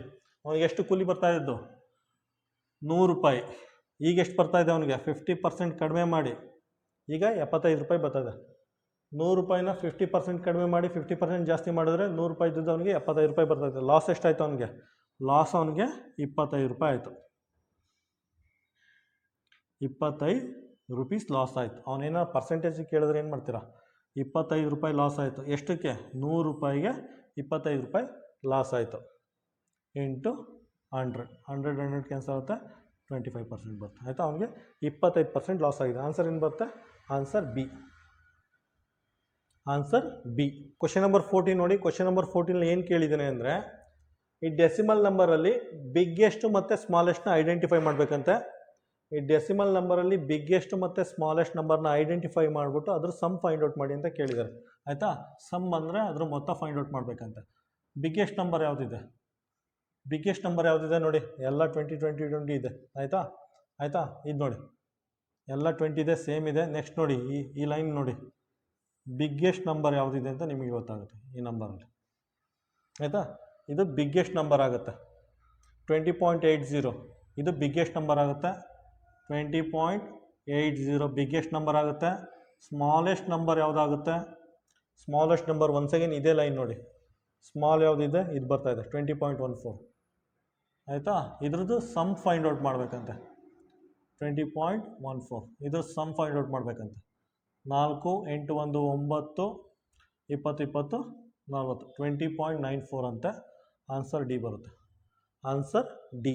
ಕ್ವಶನ್ ನಂಬರ್ 15 ನೋಡಿ. ಕ್ವಶನ್ ನಂಬರ್ 15 ಏನು ಕೇಳಿದ್ದಾರೆ ಅಂದರೆ, ಒಂದು ರೆಕ್ಟ್ಯಾಂಗಲ್ ಇದೆಯಂತೆ, ಅದು ಲೆಂತ್ ಮತ್ತು ಬ್ರೆಡ್ತ್. ಅದರ ಲೆಂತು 21 ಸೆಂಟಿಮೀಟರ್ ಅಂತೆ, ಅದ್ರ ಬ್ರೆಡ್ತ್ 28 ಸೆಂಟಿಮೀಟರ್ ಅಂತೆ. 28 ಸೆಂಟಿಮೀಟರ್. ಅದ್ರ ಲೆಂತ್ 21 ಸೆಂಟಿಮೀಟರ್ ಅಂತೆ, ಅದ್ರ ಬ್ರೆಡ್ತ್ 28 ಸೆಂಟಿಮೀಟರ್ ಅಂತೆ. ಉದ್ದ ಮತ್ತು ಅಗಲ ಕೊಟ್ಬಿಟ್ಟು ಅದ್ರ ಡಯಾಗನಲ್ ಫೈಂಡ್ ಔಟ್ ಮಾಡಿ ಅಂತ ಕೇಳಿದ್ದಾನೆ. ಅದ್ರ ಡಯಾಗನಲ್ದು ಲೆಂತ್ ಫೈಂಡ್ ಔಟ್ ಮಾಡಿ ಅಂತ ಕೇಳಿದ್ದಾನೆ. ಕನ್ನಡದಲ್ಲಿ ಕರ್ಣ. ಇದ್ರ ಲೆಂತ್ನ ಫೈಂಡ್ ಔಟ್ ಮಾಡಬೇಕಂತೆ ಆಯಿತಾ. ನೋಡಿ, ಯಾವುದೇ ಒಂದು ರೈಟ್ ಆ್ಯಂಗಲ್ ಟ್ರಯಾಂಗಲ್ ತೊಗೊಂಡ್ರೆ, ನಾವೆಲ್ಲ ಗೊತ್ತಿದೆ, ಯಾವುದೇ ಒಂದು ರೈಟ್ ಆ್ಯಂಗಲ್ ಟ್ರಯಾಂಗಲ್ ತೊಗೊಂಡ್ರೆ ಅದಕ್ಕೆ ಫಾರ್ಮುಲಾ ಇದೆ, ಪೈಥಾಗರಸ್ ಫಾರ್ಮುಲಾ ಇದೆ ಆಯಿತಾ. ಪೈಥಾಗರಸ್, ಇದು ಸಿ, ಇದು ಎ, ಇದು ಬಿ ಅಂತ ತೊಗೊಂಡ್ರೆ ಇದು 90 ಡಿಗ್ರಿ ಇರುತ್ತೆ. ಇದಕ್ಕೆ ಪೈಥಾಗರಸ್ ಫಾರ್ಮುಲಾ ಯೂಸ್ ಮಾಡಬೇಕು. ಇದ್ರ ಡಯಾಗನಲ್ ಲೆಂತ್ ಫೈಂಡ್ ಔಟ್ ಮಾಡಬೇಕು ಅಂದರೆ ಪೈಥಾಗರಸ್ ಫಾರ್ಮುಲಾ ಯೂಸ್ ಮಾಡಬೇಕು. ಅದೇನು ಅಂದರೆ ನೋಡಿ, ಸಿ ಸ್ಕ್ವೇರ್ ಅಂದರೆ ಡಯಾಗನಲ್ ಕರ್ಣ, C square A square plus B square ಆಗುತ್ತೆ. ಅಂದರೆ length square plus breadth square, ಉದ್ದದ್ದು ಸ್ಕ್ವೇರು ಮತ್ತು ಅಗಲದ್ದು ಸ್ಕ್ವೇರ್ ಆಗುತ್ತೆ. ಸಿ ಸ್ಕ್ವೇರ್ ಹಂಗೆ ಬರ್ಕೊಳ್ಳಿ. ಎ ಸ್ಕ್ವೇರ್ ಅಂದರೆ ಎಷ್ಟು, 21 ಸ್ಕ್ವೇರ್ ಆಗುತ್ತೆ. ಬಿ ಸ್ಕ್ವೇರ್ ಅಂದರೆ ಎಷ್ಟು, 28 ಸ್ಕ್ವೇರ್ ಆಗುತ್ತೆ. 28 ಸ್ಕ್ವೇರ್ ಆಗುತ್ತೆ ಆಯಿತಾ. ಸಿ ಸ್ಕ್ವೇರ್ 21 ಸ್ಕ್ವೇರ್ ಅಂದರೆ ಎಷ್ಟಾಗುತ್ತೆ, 441. ಗೊತ್ತಿಲ್ಲ ಅಂದರೆ ಮಲ್ಟಿಪ್ಲೈ ಮಾಡಿ ಕ್ಯಾಲ್ಕುಲೇಟ್ ಮಾಡಿ. 28 ಸ್ಕ್ವೇರ್ ಅಂದರೆ ಅದನ್ನು ಮಲ್ಟಿಪ್ಲೈ ಮಾಡಿ ಕ್ಯಾಲ್ಕುಲೇಟ್ ಮಾಡಿ 784 ಬರುತ್ತೆ ಆಯಿತಾ. ಸಿ ಸ್ಕ್ವೇರ್ ಇವೆರಡನ್ನೂ ಆ್ಯಡ್ ಮಾಡಿದ್ರೆ ಎಷ್ಟು ಬರುತ್ತೆ, 1 2 2 2 ಆ್ಯಡ್ ಮಾಡಿದ್ರೆ 1 2 2 5 ಬರುತ್ತೆ ಆಯಿತಾ. ಇದ್ರ ಸ್ಕ್ವೇರ್ ರೂಟ್ ಏನಾರು ಫೈಂಡ್ ಔಟ್ ಮಾಡಿದ್ರೆ ಎಷ್ಟು ಬರುತ್ತೆ ಗೊತ್ತಾ, ಸಿ ಸ್ಕ್ವೇರ್ ಇದೇನಾಗುತ್ತೆ, ಇದ್ರ square root 1 2 2 5 square root find out ಮಾಡಿದ್ರೆ ನಮಗೆ 35 ಬರುತ್ತೆ ಆಯಿತಾ. 35 ಬರುತ್ತೆ. ಆನ್ಸರ್ ಏನು ಬರುತ್ತೆ, ಆನ್ಸರ್ ಡಿ ಆಗಿರುತ್ತೆ, ಆನ್ಸರ್ ಡಿ. ಈಗ ನೋಡಿ, ಇದ್ರ ಸ್ಕ್ವೇರ್ ರೂಟು ಯಾವ ರೀತಿ ಫೈಂಡ್ ಔಟ್ ಮಾಡ್ತೀರಾ, ನಾನೇನೋ ಡೈರೆಕ್ಟಾಗಿ ಸಿ = 35 ಅಂತ ಬರೆದಿದ್ದೀನಿ ಆಯಿತಾ. ಸಿ = 35 ಅಂತ ಬರೆದಿದ್ದೀನಿ. ನೀವು ಯಾವ ರೀತಿ ಫೈಂಡ್ ಔಟ್ ಮಾಡ್ತೀರಾ, ಇದಕ್ಕೆ ನಿಮಗೆ ಸ್ಕ್ವೇರ್ ನಂಬರ್ ಗೊತ್ತಿರಬೇಕು. 1 ರಿಂದ 10 ವರೆಗೂ 1 2 3 4 5 6 7 8 9 10 ಆಯಿತಾ. 1 ಅಂದರೆ 1, 2 ಸ್ಕ್ವೇರ್ ಅಂದರೆ 4, 9 4 4 16, 5 5 25, 6 6 36, 7 7 49, 8 8 64, 9 81, 100 ಆಯಿತಾ. ಅದಾದಮೇಲೆ ಈ ನಂಬರ್ ಬರ್ಕೊಳ್ಳಿ. ಯಾವ ರೀತಿ 35 ಬಂತು ಅಂತ ಎಕ್ಸ್ಪ್ಲೇನ್ ಮಾಡ್ತಾಯಿದ್ದೀನಿ ಆಯಿತಾ. ನಂಬರ್ ಬರ್ಕೊಳ್ಳಿ 1 2 2 5 ಅಂತ ಈ ನಂಬರ್ ಬರ್ಕೊಳ್ಳಿ. ಇದರದ್ದು ಸ್ಕ್ವೇರ್ ರೂಟ್ ಫೈಂಡ್ ಔಟ್ ಮಾಡ್ತಾಯಿದ್ದೀವಿ ಆಯಿತಾ. ಲಾಸ್ಟ್ ನಂಬರ್ ಮಾರ್ಕ್ ಮಾಡಿ, ಲಾಸ್ಟ್ ನಂಬರ್ ಮಾರ್ಕ್ ಮಾಡಿ ಆಯಿತಾ. ನೋಡಿ ಲಾಸ್ಟ್ ನಂಬರ್ 5 ಎಲ್ಲಿ ಬರ್ತಾಯಿದೆ, ಲಾಸ್ಟ್ ನಂಬರ್ 5 ಇಲ್ಲಿ ಬರ್ತಾಯಿದೆ ಆಯಿತಾ. ಲಾಸ್ಟ್ ನಂಬರ್ 5 ಇಲ್ಲಿ ಬರ್ತಾಯಿದೆ. ಅದ್ರ ಕರೆಸ್ಪಾಂಡಿಂಗ್ ವ್ಯಾಲ್ಯೂ ಎಷ್ಟಿದೆ, ಅದ್ರ ಕರೆಸ್ಪಾಂಡಿಂಗ್ ವ್ಯಾಲ್ಯೂ 5 ಇದೆ ಆಯಿತಾ. ಅದ್ರ ಕರೆಸ್ಪಾಂಡಿಂಗ್ ವ್ಯಾಲ್ಯೂನ 5 ಅಂತ ಬರ್ಕೊಳ್ಳಿ ಆಯಿತಾ. ಲಾಸ್ಟ್ ನಂಬರ್ ಚೆಕ್ ಮಾಡಿ ಅದ್ರ ಕರೆಸ್ಪಾಂಡಿಂಗ್ ವ್ಯಾಲ್ಯೂನ 5 ಅಂತ ಬರ್ಕೊಳ್ಳಿ. ಅದಾದಮೇಲೆ ಏನು ಮಾಡಿ, ಸ್ಕ್ವೇರ್ ರೂಟ್ ಫೈಂಡ್ ಔಟ್ ಮಾಡ್ತಾಯಿದ್ವಿ.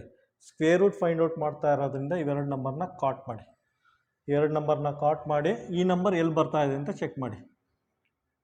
ಎರಡು ನಂಬರ್ನ ಕಾಟ್ ಮಾಡಿ ಈ ನಂಬರ್ ಎಲ್ಲಿ ಬರ್ತಾ ಇದೆ ಅಂತ ಚೆಕ್ ಮಾಡಿ.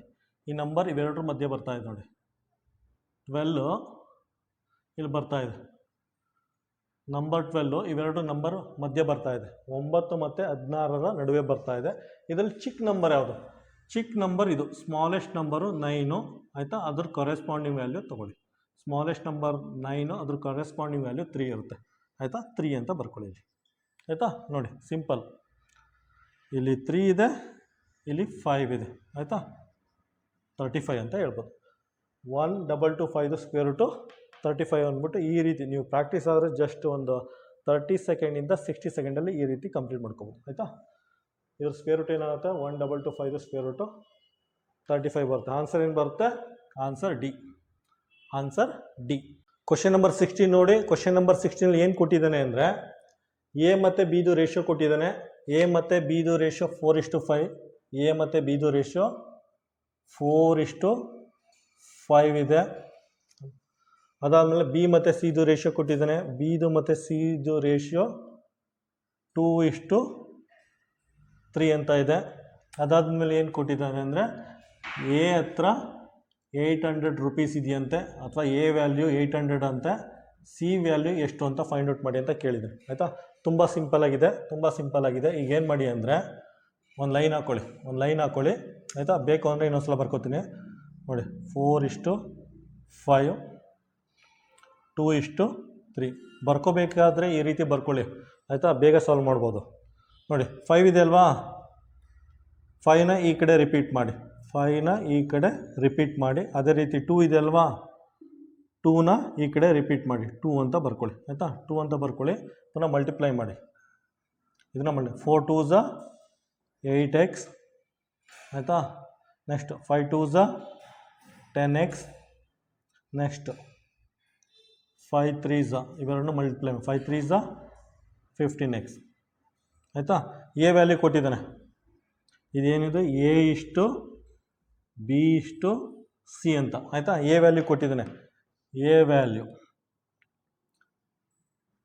ಎಷ್ಟಿದೆ, A = 8x, A = 8x ಅಂತ ಆಯಿತಾ. ಎ ಅಂದರೆ ಎಷ್ಟು, ಎ ಅಂದರೆ ಆನ್ಸರ್ ಕೊಟ್ಟಿದ್ದಾನೆ 800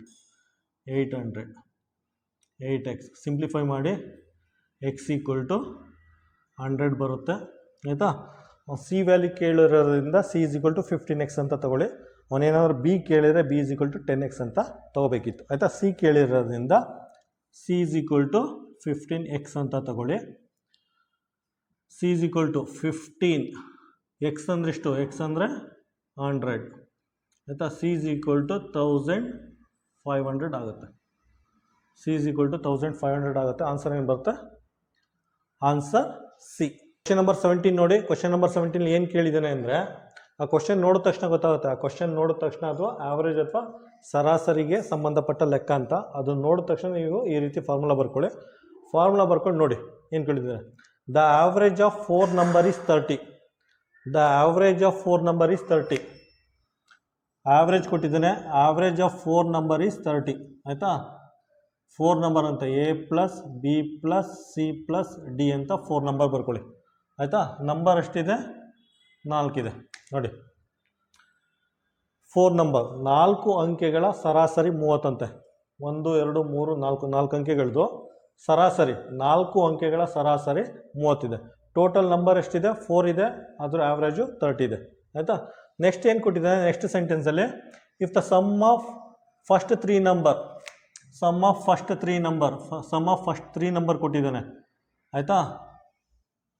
ಸಮ್ ಆಫ್ ಫಸ್ಟ್ 3 ನಂಬರ್ಸ್ ಎಷ್ಟಿದೆ ಅಂದರೆ 85 ಅಂತೆ. A plus B plus C ಇದು ಸಮ್ಮು 85 ಅಂತೆ. ಆಗಿದ್ದರೆ ಫೋರ್ತ್ ನಂಬರ್ನ ಫೈಂಡ್ ಔಟ್ ಮಾಡಿ ಅಂತ ಕೇಳಿದ್ದಾರೆ. ಇದನ್ನು ಫೈಂಡ್ ಔಟ್ ಮಾಡಬೇಕಂತೆ. ಆಯಿತಾ? ಇದನ್ನು ಆ್ಯಸ್ ಇಟ್ ಈಸ್ ಬರ್ಕೊಳ್ಳಿ. ಆಯಿತಾ? ನೆಕ್ಸ್ಟ್ ಏನಾಗುತ್ತೆ? 30 × 4 ಅಂತ ಬರ್ಕೊಳ್ಳಿ. 85 ಪ್ಲಸ್ ಡಿ ಅಂತ ಬರ್ಕೊಳ್ಳಿ. ಇದೇನಾಗುತ್ತೆ? 120 ಆಗುತ್ತೆ. 85 ಪ್ಲಸ್ ಡಿ ಆಗುತ್ತೆ. 85 ಈ ಕಡೆ ಬಂದರೆ 120 ಮೈನಸ್ 85 ಈಕ್ವಲ್ ಟು ಡಿ ಆಗುತ್ತೆ. ಇದನ್ನು ಸಿಂಪ್ಲಿಫೈ ಮಾಡಿದ್ರೆ 120ಅಲ್ಲಿ 80 ಕಳೆದ್ರೆ 35 ಬರುತ್ತೆ. ಆಯಿತಾ? ಆನ್ಸರ್ ಏನು ಬರುತ್ತೆ? ಆನ್ಸರ್ 35 ಬರುತ್ತೆ. ನಾಲ್ಕನೇದು ಆನ್ಸರ್ ಏನು ಬರುತ್ತೆ? ಇದನ್ನು ಬಿ ಅಂತ ಮಾರ್ಕ್ ಮಾಡಿ. ಆಪ್ಷನ್ ಬಿ ಆಗಿರುತ್ತೆ. ಕ್ವಶನ್ ನಂಬರ್ 18 ನೋಡಿ. ಕ್ವಶನ್ ನಂಬರ್ 18ನಲ್ಲಿ ಏನು ಕೊಟ್ಟಿದ್ದಾನೆ ಅಂದರೆ ಒಬ್ಬ ಮಧ್ಯಾಹ್ನ 2 ಗಂಟೆ 45 ನಿಮಿಷಕ್ಕೆ ಮಲಗ್ತಾನಂತೆ. ಮಲಗಾದ್ಮೇಲೆ ಸ್ವಲ್ಪ ಹೊತ್ತು ಬಿಟ್ಕೊಂಡು ಅವ್ರ ತಾಯಿ ಬಂದು ಏಳಿಸ್ತಾರಂತೆ. ಆಯಿತಾ? ಸ್ವಲ್ಪ ಹೊತ್ತಾದಮೇಲೆ ಅವ್ರ ತಾಯಿ ಬಂದು ಏಳಿಸ್ತಾರಂತೆ. ಏಳಿಸಿದಾಗ ಗಡಿಯಾರ ನೋಡ್ತಾನೆ. ಆಯಿತಾ? ಗಡಿಯಾರ ಕೊಟ್ಟಿದ್ದಾರೆ ಅಲ್ಲಿ ನೋಡಿ. ಗಡಿಯಾರ ಕೊಟ್ಟಾಗ ಗಡಿಯಾರದಲ್ಲಿ ಸಂಜೆ 4 ಗಂಟೆ 35 ನಿಮಿಷ ತೋರಿಸ್ತಾ ಇದೆ. ಆಯಿತಾ? ಸಂಜೆ 4 ಗಂಟೆ 35 ನಿಮಿಷ ತೋರಿಸ್ತಾ ಇದೆ. ಹಾಗಿದ್ರೆ ಎಷ್ಟು ಗಂಟೆ ಮಲಗಿದ ಅಂತ ಕೇಳಿದರೆ ಕ್ವಶನಲ್ಲಿ. ಹಾಗಿದ್ರೆ ಎಷ್ಟು ಗಂಟೆ ಮಲಗಿದ ಅಂತ ಕೇಳಿದರೆ ಫಸ್ಟ್ ಏನು ಮಾಡಿ? ಇದನ್ನು ರೈಲ್ವೆ ಟೈಮಿಂಗ್ಸ್ ಆಗಿ ಕನ್ವರ್ಟ್ ಮಾಡಿ. ರೈಲ್ವೆ ಟೈಮಿಂಗ್ಸ್ ಆಗಿ ಕನ್ವರ್ಟ್ ಮಾಡಿದ್ರೆ ತುಂಬ ಈಸಿಯಾಗಿ ಸಾಲ್ವ್ ಮಾಡ್ಬೋದು. ಆಯಿತಾ? ಮಧ್ಯಾಹ್ನ 2 ಗಂಟೆನ 14 ಗಂಟೆ 45 ನಿಮಿಷ ಅಂತ ಬರ್ಕೋಬೋದು. ಆಯಿತಾ? ಸಂಜೆ 4 ಗಂಟೆ 35 ನಿಮಿಷನ 16 ಗಂಟೆ 35 ನಿಮಿಷ ಅಂತ ಬರ್ಕೋಬೋದು. ಆಯಿತಾ? ಈಗ ನೋಡಿ, ಇದರಿಂದ ಇದನ್ನು ಮೈನಸ್ ಮಾಡಿ. ನೋಡಿ 16 35, ಇದರಿಂದ ಇದನ್ನು ಮೈನಸ್ ಮಾಡಿ 14 45 ಅಂತ ಮೈನಸ್ ಮಾಡಿ. ಆಯಿತಾ? ನೋಡಿ 35 ನಿಮಿಷದಿಂದ 45 ನಿಮಿಷ ಮೈನಸ್ ಮಾಡೋಕ್ಕಾಗಲ್ಲ. ಹಾಗೆ ಏನು ಮಾಡಿ ಅಂದರೆ ಇದನ್ನು 16 ಗಂಟೆ ಇದೆಯಲ್ಲ, 16 ಗಂಟೆನ 1 ಗಂಟೆ ಕಡಿಮೆ ಮಾಡ್ಕೊಳ್ಳಿ. 15 ಗಂಟೆ ಅಂತ ಬರ್ಕೊಳ್ಳಿ. 15 ಗಂಟೆ 35 ನಿಮಿಷ ಅಂತ ಬರ್ಕೊಳ್ಳಿ. 16 ಗಂಟೆನ 1 ಗಂಟೆ ಕಡಿಮೆ ಮಾಡ್ಕೊಳ್ಳಿ. 16 ಇದ್ದದ್ದು 15 ಆಗುತ್ತೆ. 35 ನಿಮಿಷ ಬರ್ಕೊಳ್ಳಿ. ಆ 1 ಗಂಟೆ ಕಡಿಮೆ ಬರ್ಕೊಂಡಿದ್ದೀರಲ್ಲ, 16 ಇದ್ದದನ್ನ 15 ಅಂತ ಬರ್ಕೊಂಡಿದ್ದೀರಲ್ಲ, 1 ಗಂಟೆ ಕಡಿಮೆ, ಆ ಗಂಟೆನ 60 ನಿಮಿಷ ಅಂತ ಬರ್ಕೊಳ್ಳಿ. ಆಯಿತಾ? ಹಾಗೇನಾಗುತ್ತೆ? ಇವೆರಡನ್ನ ಆ್ಯಡ್ ಮಾಡಿದ್ರೆ 60 35 ಏನಾಗುತ್ತೆ? 95 ನಿಮಿಷ ಆಗುತ್ತೆ. 95 ನಿಮಿಷ ಆಗುತ್ತೆ. ಇದರಿಂದ ಇದನ್ನು ಮೈನಸ್ ಮಾಡಿ. ಇದನ್ನು 14 45 ಮೈನಸ್ ಮಾಡಿ. ಆಯಿತಾ? 95 ನಿಮಿಷದಲ್ಲಿ 45 ನಿಮಿಷ ಮೈನಸ್ ಮಾಡಿದ್ರೆ ಏನಾಗುತ್ತೆ? 5ರಲ್ಲಿ 5 ಕಳೆದ್ರೆ 0, 9ರಲ್ಲಿ 4 ಕಳೆದ್ರೆ 5. ಆಯಿತಾ? 15ರಲ್ಲಿ 16 ಕಳೆದ್ರೆ 1. ಅಂದರೆ ಅವನು 1 ಗಂಟೆ 50 ನಿಮಿಷ ಮಲಗಿದ ಅಂತ ಅರ್ಥ. ಆಯಿತಾ? 1 ಗಂಟೆ 50 ನಿಮಿಷ, 1 ಅವರ್ 50 ಮಿನಿಟ್ಸ್, 1 ಅವರ್ 50 ಮಿನಿಟ್ಸ್ ಮಲಗಿದಂತೆ. ಆನ್ಸರ್ ಏನು ಬರುತ್ತೆ? Answer C. ಕ್ವಶನ್ ನಂಬರ್ 19 ನೋಡಿ. ಕ್ವಶನ್ ನಂಬರ್ 19 ಏನು ಕೊಟ್ಟಿದ್ದಾನೆ ಅಂದರೆ ಒಬ್ಬ ವ್ಯಾಪಾರಿ ಒಂದು ವಸ್ತುನ 240 ರೂಪಾಯಿ ಮಾರಿದಾಗ 25% ಪ್ರಾಫಿಟ್ ಸಿಗುತ್ತಂತೆ. ಆಯಿತಾ? ಸೆಲ್ಲಿಂಗ್ ಪ್ರೈಸು 240 ರೂಪಾಯಿ ಇದ್ದಾಗ ಪ್ರಾಫಿಟ್ 25% ಸಿಗುತ್ತಂತೆ. ಆಯಿತಾ? ಅದೇ ವಸ್ತುನ 216 ರೂಪಾಯಿ ಮಾರಿದ್ರೆ, ಆಯಿತಾ, ಅದೇ ವಸ್ತುನ 216 ರೂಪಾಯಿ ಮಾರಿದ್ರೆ ಪ್ರಾಫಿಟ್ ಪರ್ಸೆಂಟೇಜ್ ಎಷ್ಟಿದೆ ಅಂತ ಕೇಳಿದ್ದಾನೆ. ಆಯಿತಾ? ಇಲ್ಲಿ ನೋಡಿ, ಇಲ್ಲಿ ಸೆಲ್ಲಿಂಗ್ ಪ್ರೈಸು ಪ್ರಾಫಿಟ್ ಪರ್ಸೆಂಟೇಜ್ ಇದು ನೋಡಿದ ತಕ್ಷಣ ಒಂದು ಫಾರ್ಮುಲಾ ಬರ್ಕೋಬೇಕು. ಅದೇನು ಫಾರ್ಮುಲಾ ಅಂದರೆ ಇದು selling price is equal to, ಆಯಿತಾ, 100 ಇಂಟು ಕಾಸ್ಟ್ ಪ್ರೈಸ್. ಆಯಿತಾ? ಇದು ಜನರಲ್ ಫಾರ್ಮುಲಾ. ಇಲ್ಲೇನು ಕೇಳಿದರೆ, ಇಲ್ಲೇನು ಕೊಟ್ಟಿದೆ ಅಂದರೆ ಪ್ರಾಫಿಟ್ ಕೊಟ್ಟಿದ್ದಾನೆ. ಪ್ರಾಫಿಟ್ ಕೊಟ್ಟಿರೋದ್ರಿಂದ ಪ್ಲಸ್ ಪಿ ಅಂತ ಹಾಕೊಳ್ಳಿ. ಲಾಸ್ ಏನಾರು ಕೊಟ್ಟಿರೋ ಮೈನಸ್ ಎಲ್ ಅಂತ ಹಾಕೋಬೇಕಿತ್ತು. ಆಯಿತಾ? ಇಲ್ಲಿ ಪ್ರಾಫಿಟ್ ಕೊಟ್ಟಿರೋದ್ರಿಂದ ಪ್ಲಸ್ ಪಿ ಅಂತ ಹಾಕ್ಕೊಂಡು ಸಾಲ್ವ್ ಮಾಡಿ. ಸೆಲ್ಲಿಂಗ್ ಪ್ರೈಸ್ ಕೊಟ್ಟಿದ್ದಾನೆ. ಸೆಲ್ಲಿಂಗ್ ಪ್ರೈಸು 240 ಇದೆಯಂತೆ. Selling price 240. ಆಯಿತಾ? 100 ಮೇಲ್ಗಡೆ 100. ಆಯಿತಾ? ಪ್ರಾಫಿಟ್ ಪರ್ಸೆಂಟ್ ಕೊಟ್ಟಿದ್ದಾನೆ 25 ಇಂಟು ಕಾಸ್ಟ್ ಪ್ರೈಸ್. ಇದನ್ನು ಸಿಂಪ್ಲಿಫೈ ಮಾಡಿ. 240 ಈಸ್ ಈಕ್ವಲ್ ಟು 125 ಆಗುತ್ತೆ, 100 ಆಗುತ್ತೆ, ಇದು ಕಾಸ್ಟ್ ಪ್ರೈಸ್ ಆಗುತ್ತೆ. ಆಯಿತಾ? 25 4s 25 5 ಇದೇನಾಗುತ್ತೆ 240 ಈಕ್ವಲ್ ಟು 5/4 ಕಾಸ್ಟ್ ಪ್ರೈಸ್ ಆಗುತ್ತೆ ಆಯಿತಾ. ಇದನ್ನು ಈ ಕಡೆ ಕಳಿಸಿ 240 ಇಂಟು 5/4 ಈ ಕಡೆ ಬಂದರೆ ಏನಾಗುತ್ತೆ 4/5 ಆಗುತ್ತೆ 4/5 ಈಕ್ವಲ್ ಟು ಕಾಸ್ಟ್ ಪ್ರೈಸ್ ಆಗುತ್ತೆ ಆಯಿತಾ. 5/4 ಈಕ್ವಲ್ ಸೈನ್ ದಾಟಿ ಈ ಕಡೆ ಬಂದರೆ ಪಲ್ಟಿ ಆಗುತ್ತೆ 4/5 ಆಗುತ್ತೆ. ಇದನ್ನು ಸಿಂಪ್ಲಿಫೈ ಮಾಡಿ. ಇದನ್ನು ಸಿಂಪ್ಲಿಫೈ ಮಾಡಿದ್ರೆ ನಿಮಗೆ ಕಾಸ್ಟ್ ಪ್ರೈಸ್ ಎಷ್ಟು ಬರುತ್ತೆ ಅಂದರೆ 192 ರೂಪೀಸ್ ಬರುತ್ತೆ ಆಯಿತಾ. ಆ ವಸ್ತುವಿನ ಅಸಲಿ ಬೆಲೆ 192 ಆಗಿರುತ್ತೆ ಆಯಿತಾ. ಈಗ ನೋಡಿ ಆ ವಸ್ತುವಿನ ಅಸಲಿ ಬೆಲೆ 192 ಆಗಿರುತ್ತೆ. 216ರಲ್ಲಿ selling price minus cost price ಮಾಡಿ. ಸೆಲ್ಲಿಂಗ್ ಪ್ರೈಸ್ ಎಷ್ಟಿದೆ ಈಗ 216 ರೂಪಾಯಿ ಮಾರಿದ್ರೆ ಅದು ಕ್ಯಾಲ್ಕುಲೇಟ್ ಮಾಡಬೇಕಲ್ಲ. ಈಗ ಸೆಕೆಂಡ್ ಪಾರ್ಟ್ ಮಾಡ್ತಾ ಇದ್ದೀನಿ. ಸೆಕೆಂಡ್ ಪಾರ್ಟು ಆ ವಸ್ತುದು ಕಾಸ್ಟ್ ಪ್ರೈಸು 192 ರೂಪಾಯಿ ಇದೆ. ಆ ವಸ್ತುನ 216 ರೂಪಾಯಿ ಮಾರಿದ್ರೆ ಎಷ್ಟು ಪ್ರಾಫಿಟ್ ಸಿಗುತ್ತೆ ಅಂತ ಕೇಳಿದ್ದಾರೆ ಆಯಿತಾ. ಫಸ್ಟ್ ಏನು ಮಾಡಿ ಸೆಲ್ಲಿಂಗ್ ಪ್ರೈಸ್ 216ರಲ್ಲಿ ಆ ವಸ್ತುನ ಬೆಲೆ ಮೈನಸ್ ಮಾಡಿ 192 ಮೈನಸ್ ಮಾಡಿ ಎಷ್ಟು ಬರುತ್ತೆ 192 ಮೈನಸ್ ಮಾಡಿದ್ರೆ 24 ಬರುತ್ತೆ. 24 ರೂಪಾಯಿ ಪ್ರಾಫಿಟ್ ಇದೆ ಈಗ ಆಯಿತಾ. 216 ರೂಪಾಯಿ ಮಾರಿದ್ರೆ 24 ರೂಪಾಯಿ ಪ್ರಾಫಿಟ್ ಸಿಗುತ್ತೆ. ಪ್ರಾಫಿಟ್ ಪರ್ಸೆಂಟೇಜ್ ಫೈಂಡ್ ಔಟ್ ಮಾಡಿ. ಪ್ರಾಫಿಟ್ ಪರ್ಸೆಂಟೇಜು ಮೇಲ್ಗಡೆ ಪ್ರಾಫಿಟ್ ಹಾಕೊಳ್ಳಿ 24 ರೂಪಾಯಿ ಅಂತೆ. ಎಷ್ಟು ರೂಪಾಯಿಗೆ ಕಾಸ್ಟ್ ಪ್ರೈಸ್ 192 ಕೆಳಗಡೆ 192 ಇರಬೇಕು ಇಂಟು 100 ಇರಬೇಕು ಆಯಿತಾ. ಇದನ್ನು ಸಿಂಪ್ಲಿಫೈ ಮಾಡಿ. ನೀವು ಸಿಂಪ್ಲಿಫೈ ಮಾಡಿದ್ರೆ ಏನು ಬರುತ್ತೆ 12.5% ಬರುತ್ತೆ ಆಯಿತಾ. ಇದನ್ನು ಸಿಂಪ್ಲಿಫೈ ಮಾಡಿದ್ರೆ 12.5% ಬರುತ್ತೆ ಅಥವಾ ಈ ಥರನೂ ರೆಪ್ರೆಸೆಂಟ್ ಮಾಡೋದು 12.5% ಆಯಿತಾ. ಆನ್ಸರ್ ಏನು ಬರುತ್ತೆ ಆನ್ಸರ್ ಡಿ. ಕ್ವಶನ್ ನಂಬರ್ 20 ನೋಡಿ. ಕ್ವಶನ್ ನಂಬರ್ 20ಲಿ ಏನು ಕೊಟ್ಟಿದ್ದಾರೆ ಅಂದರೆ ಒಂದು ಹುಡುಗಿ ವಿದ್ಯಾ ಅನ್ನೋ ಹುಡುಗಿ ವಾರ ಪೂರ್ತಿ ಒಂದು ಕಂಪ್ನಿಲಿ ಕೆಲಸ ಮಾಡಿರೋ ಡೀಟೇಲ್ ಕೊಟ್ಟಿದ್ದಾರೆ ಆಯಿತಾ. ಮಂಗಳವಾರ ಎಷ್ಟು ಗಂಟೆ ಕೆಲಸ ಮಾಡಿದ್ದಾರೆ, ಬುಧವಾರ ಎಷ್ಟು ಗಂಟೆ ಕೆಲಸ ಮಾಡಿದರೆ, ಗುರುವಾರ, ಶುಕ್ರವಾರ, ಶನಿವಾರ, ಭಾನುವಾರ ಎಷ್ಟೆಷ್ಟು ಗಂಟೆ ಕೆಲಸ ಮಾಡಿದ್ದಾರೆ ಅಂತ ಡೀಟೇಲ್ ಕೊಟ್ಟಿದ್ದಾರೆ. ಇಲ್ಲೆಲ್ಲ ದಿನದ ಡೀಟೇಲ್ಸ್ ಇದೆ, ಇಲ್ಲೆಲ್ಲ ಅವರ್ ಡೀಟೇಲ್ ಇದೆ ಆಯಿತಾ. ಮಂಗಳವಾರ ಎಷ್ಟು ಗಂಟೆ ಕೆಲಸ ಮಾಡಿದರೆ ಮತ್ತು ಬುಧವಾರ ಎಷ್ಟು ಗಂಟೆ ಕೆಲಸ ಮಾಡಿದ್ದಾರೆ ಅಂದ್ಬಿಟ್ಟು ಇಲ್ಲಿ ಮೆನ್ಷನ್ ಮಾಡಿದ್ದಾರೆ ಆಯಿತಾ. ಅವ್ರು ಕೇಳಿರೋದು which day did she work the most ಅಂತ. ಯಾವ ದಿನ ಅವಳು ಅತಿ ಹೆಚ್ಚು ಕೆಲಸ ಮಾಡಿದಳು ಅಂತ. ಗ್ರಾಫ್ ನೋಡಿ, ಗ್ರಾಫ್ ನೋಡಿದ್ರೆ ಗೊತ್ತಾಗುತ್ತೆ. ಇಲ್ಲಿ ನೋಡಿ, ಇಲ್ಲಿ ಜಾಸ್ತಿ ಇದೆ ಆಯಿತಾ. ಶುಕ್ರವಾರ ತುಂಬ ಜಾಸ್ತಿ ಕೆಲಸ ಮಾಡಿದ್ದಾರೆ ಅಂದರೆ 10 ಗಂಟೆ ಕೆಲಸ ಮಾಡಿದ್ದಾರೆ ನೋಡಿ. ಶುಕ್ರವಾರ ದಿನ 10 ಗಂಟೆ ಕೆಲಸ ಮಾಡಿದ್ದಾರೆ. ನೆಕ್ಸ್ಟು ಬೇರೆ ದಿನ ಎಲ್ಲ ಇದಕ್ಕಿಂತ ಕಡಿಮೆ ಕೆಲಸ ಮಾಡಿದ್ದಾರೆ. ಆನ್ಸರ್ ಏನು ಬರುತ್ತೆ ಆನ್ಸರ್ ಶುಕ್ರವಾರ ಅಂತ ಮಾರ್ಕ್ ಮಾಡ್ಬೋದು ಆಯಿತಾ. ಶುಕ್ರವಾರದ ದಿನ ಜಾಸ್ತಿ ಕೆಲಸ ಮಾಡಿದ್ದಾರೆ, ಅತಿ ಹೆಚ್ಚು ಕೆಲಸ ಮಾಡಿದ ದಿನ ಅಂದರೆ ಶುಕ್ರವಾರ, ಇಂಗ್ಲೀಷಲ್ಲಿ ಫ್ರೈಡೆ. ಆನ್ಸರ್ ಏನು ಬರುತ್ತೆ ಆನ್ಸರ್ ಎ ಅಂತ ಮಾರ್ಕ್ ಮಾಡ್ಬೋದು.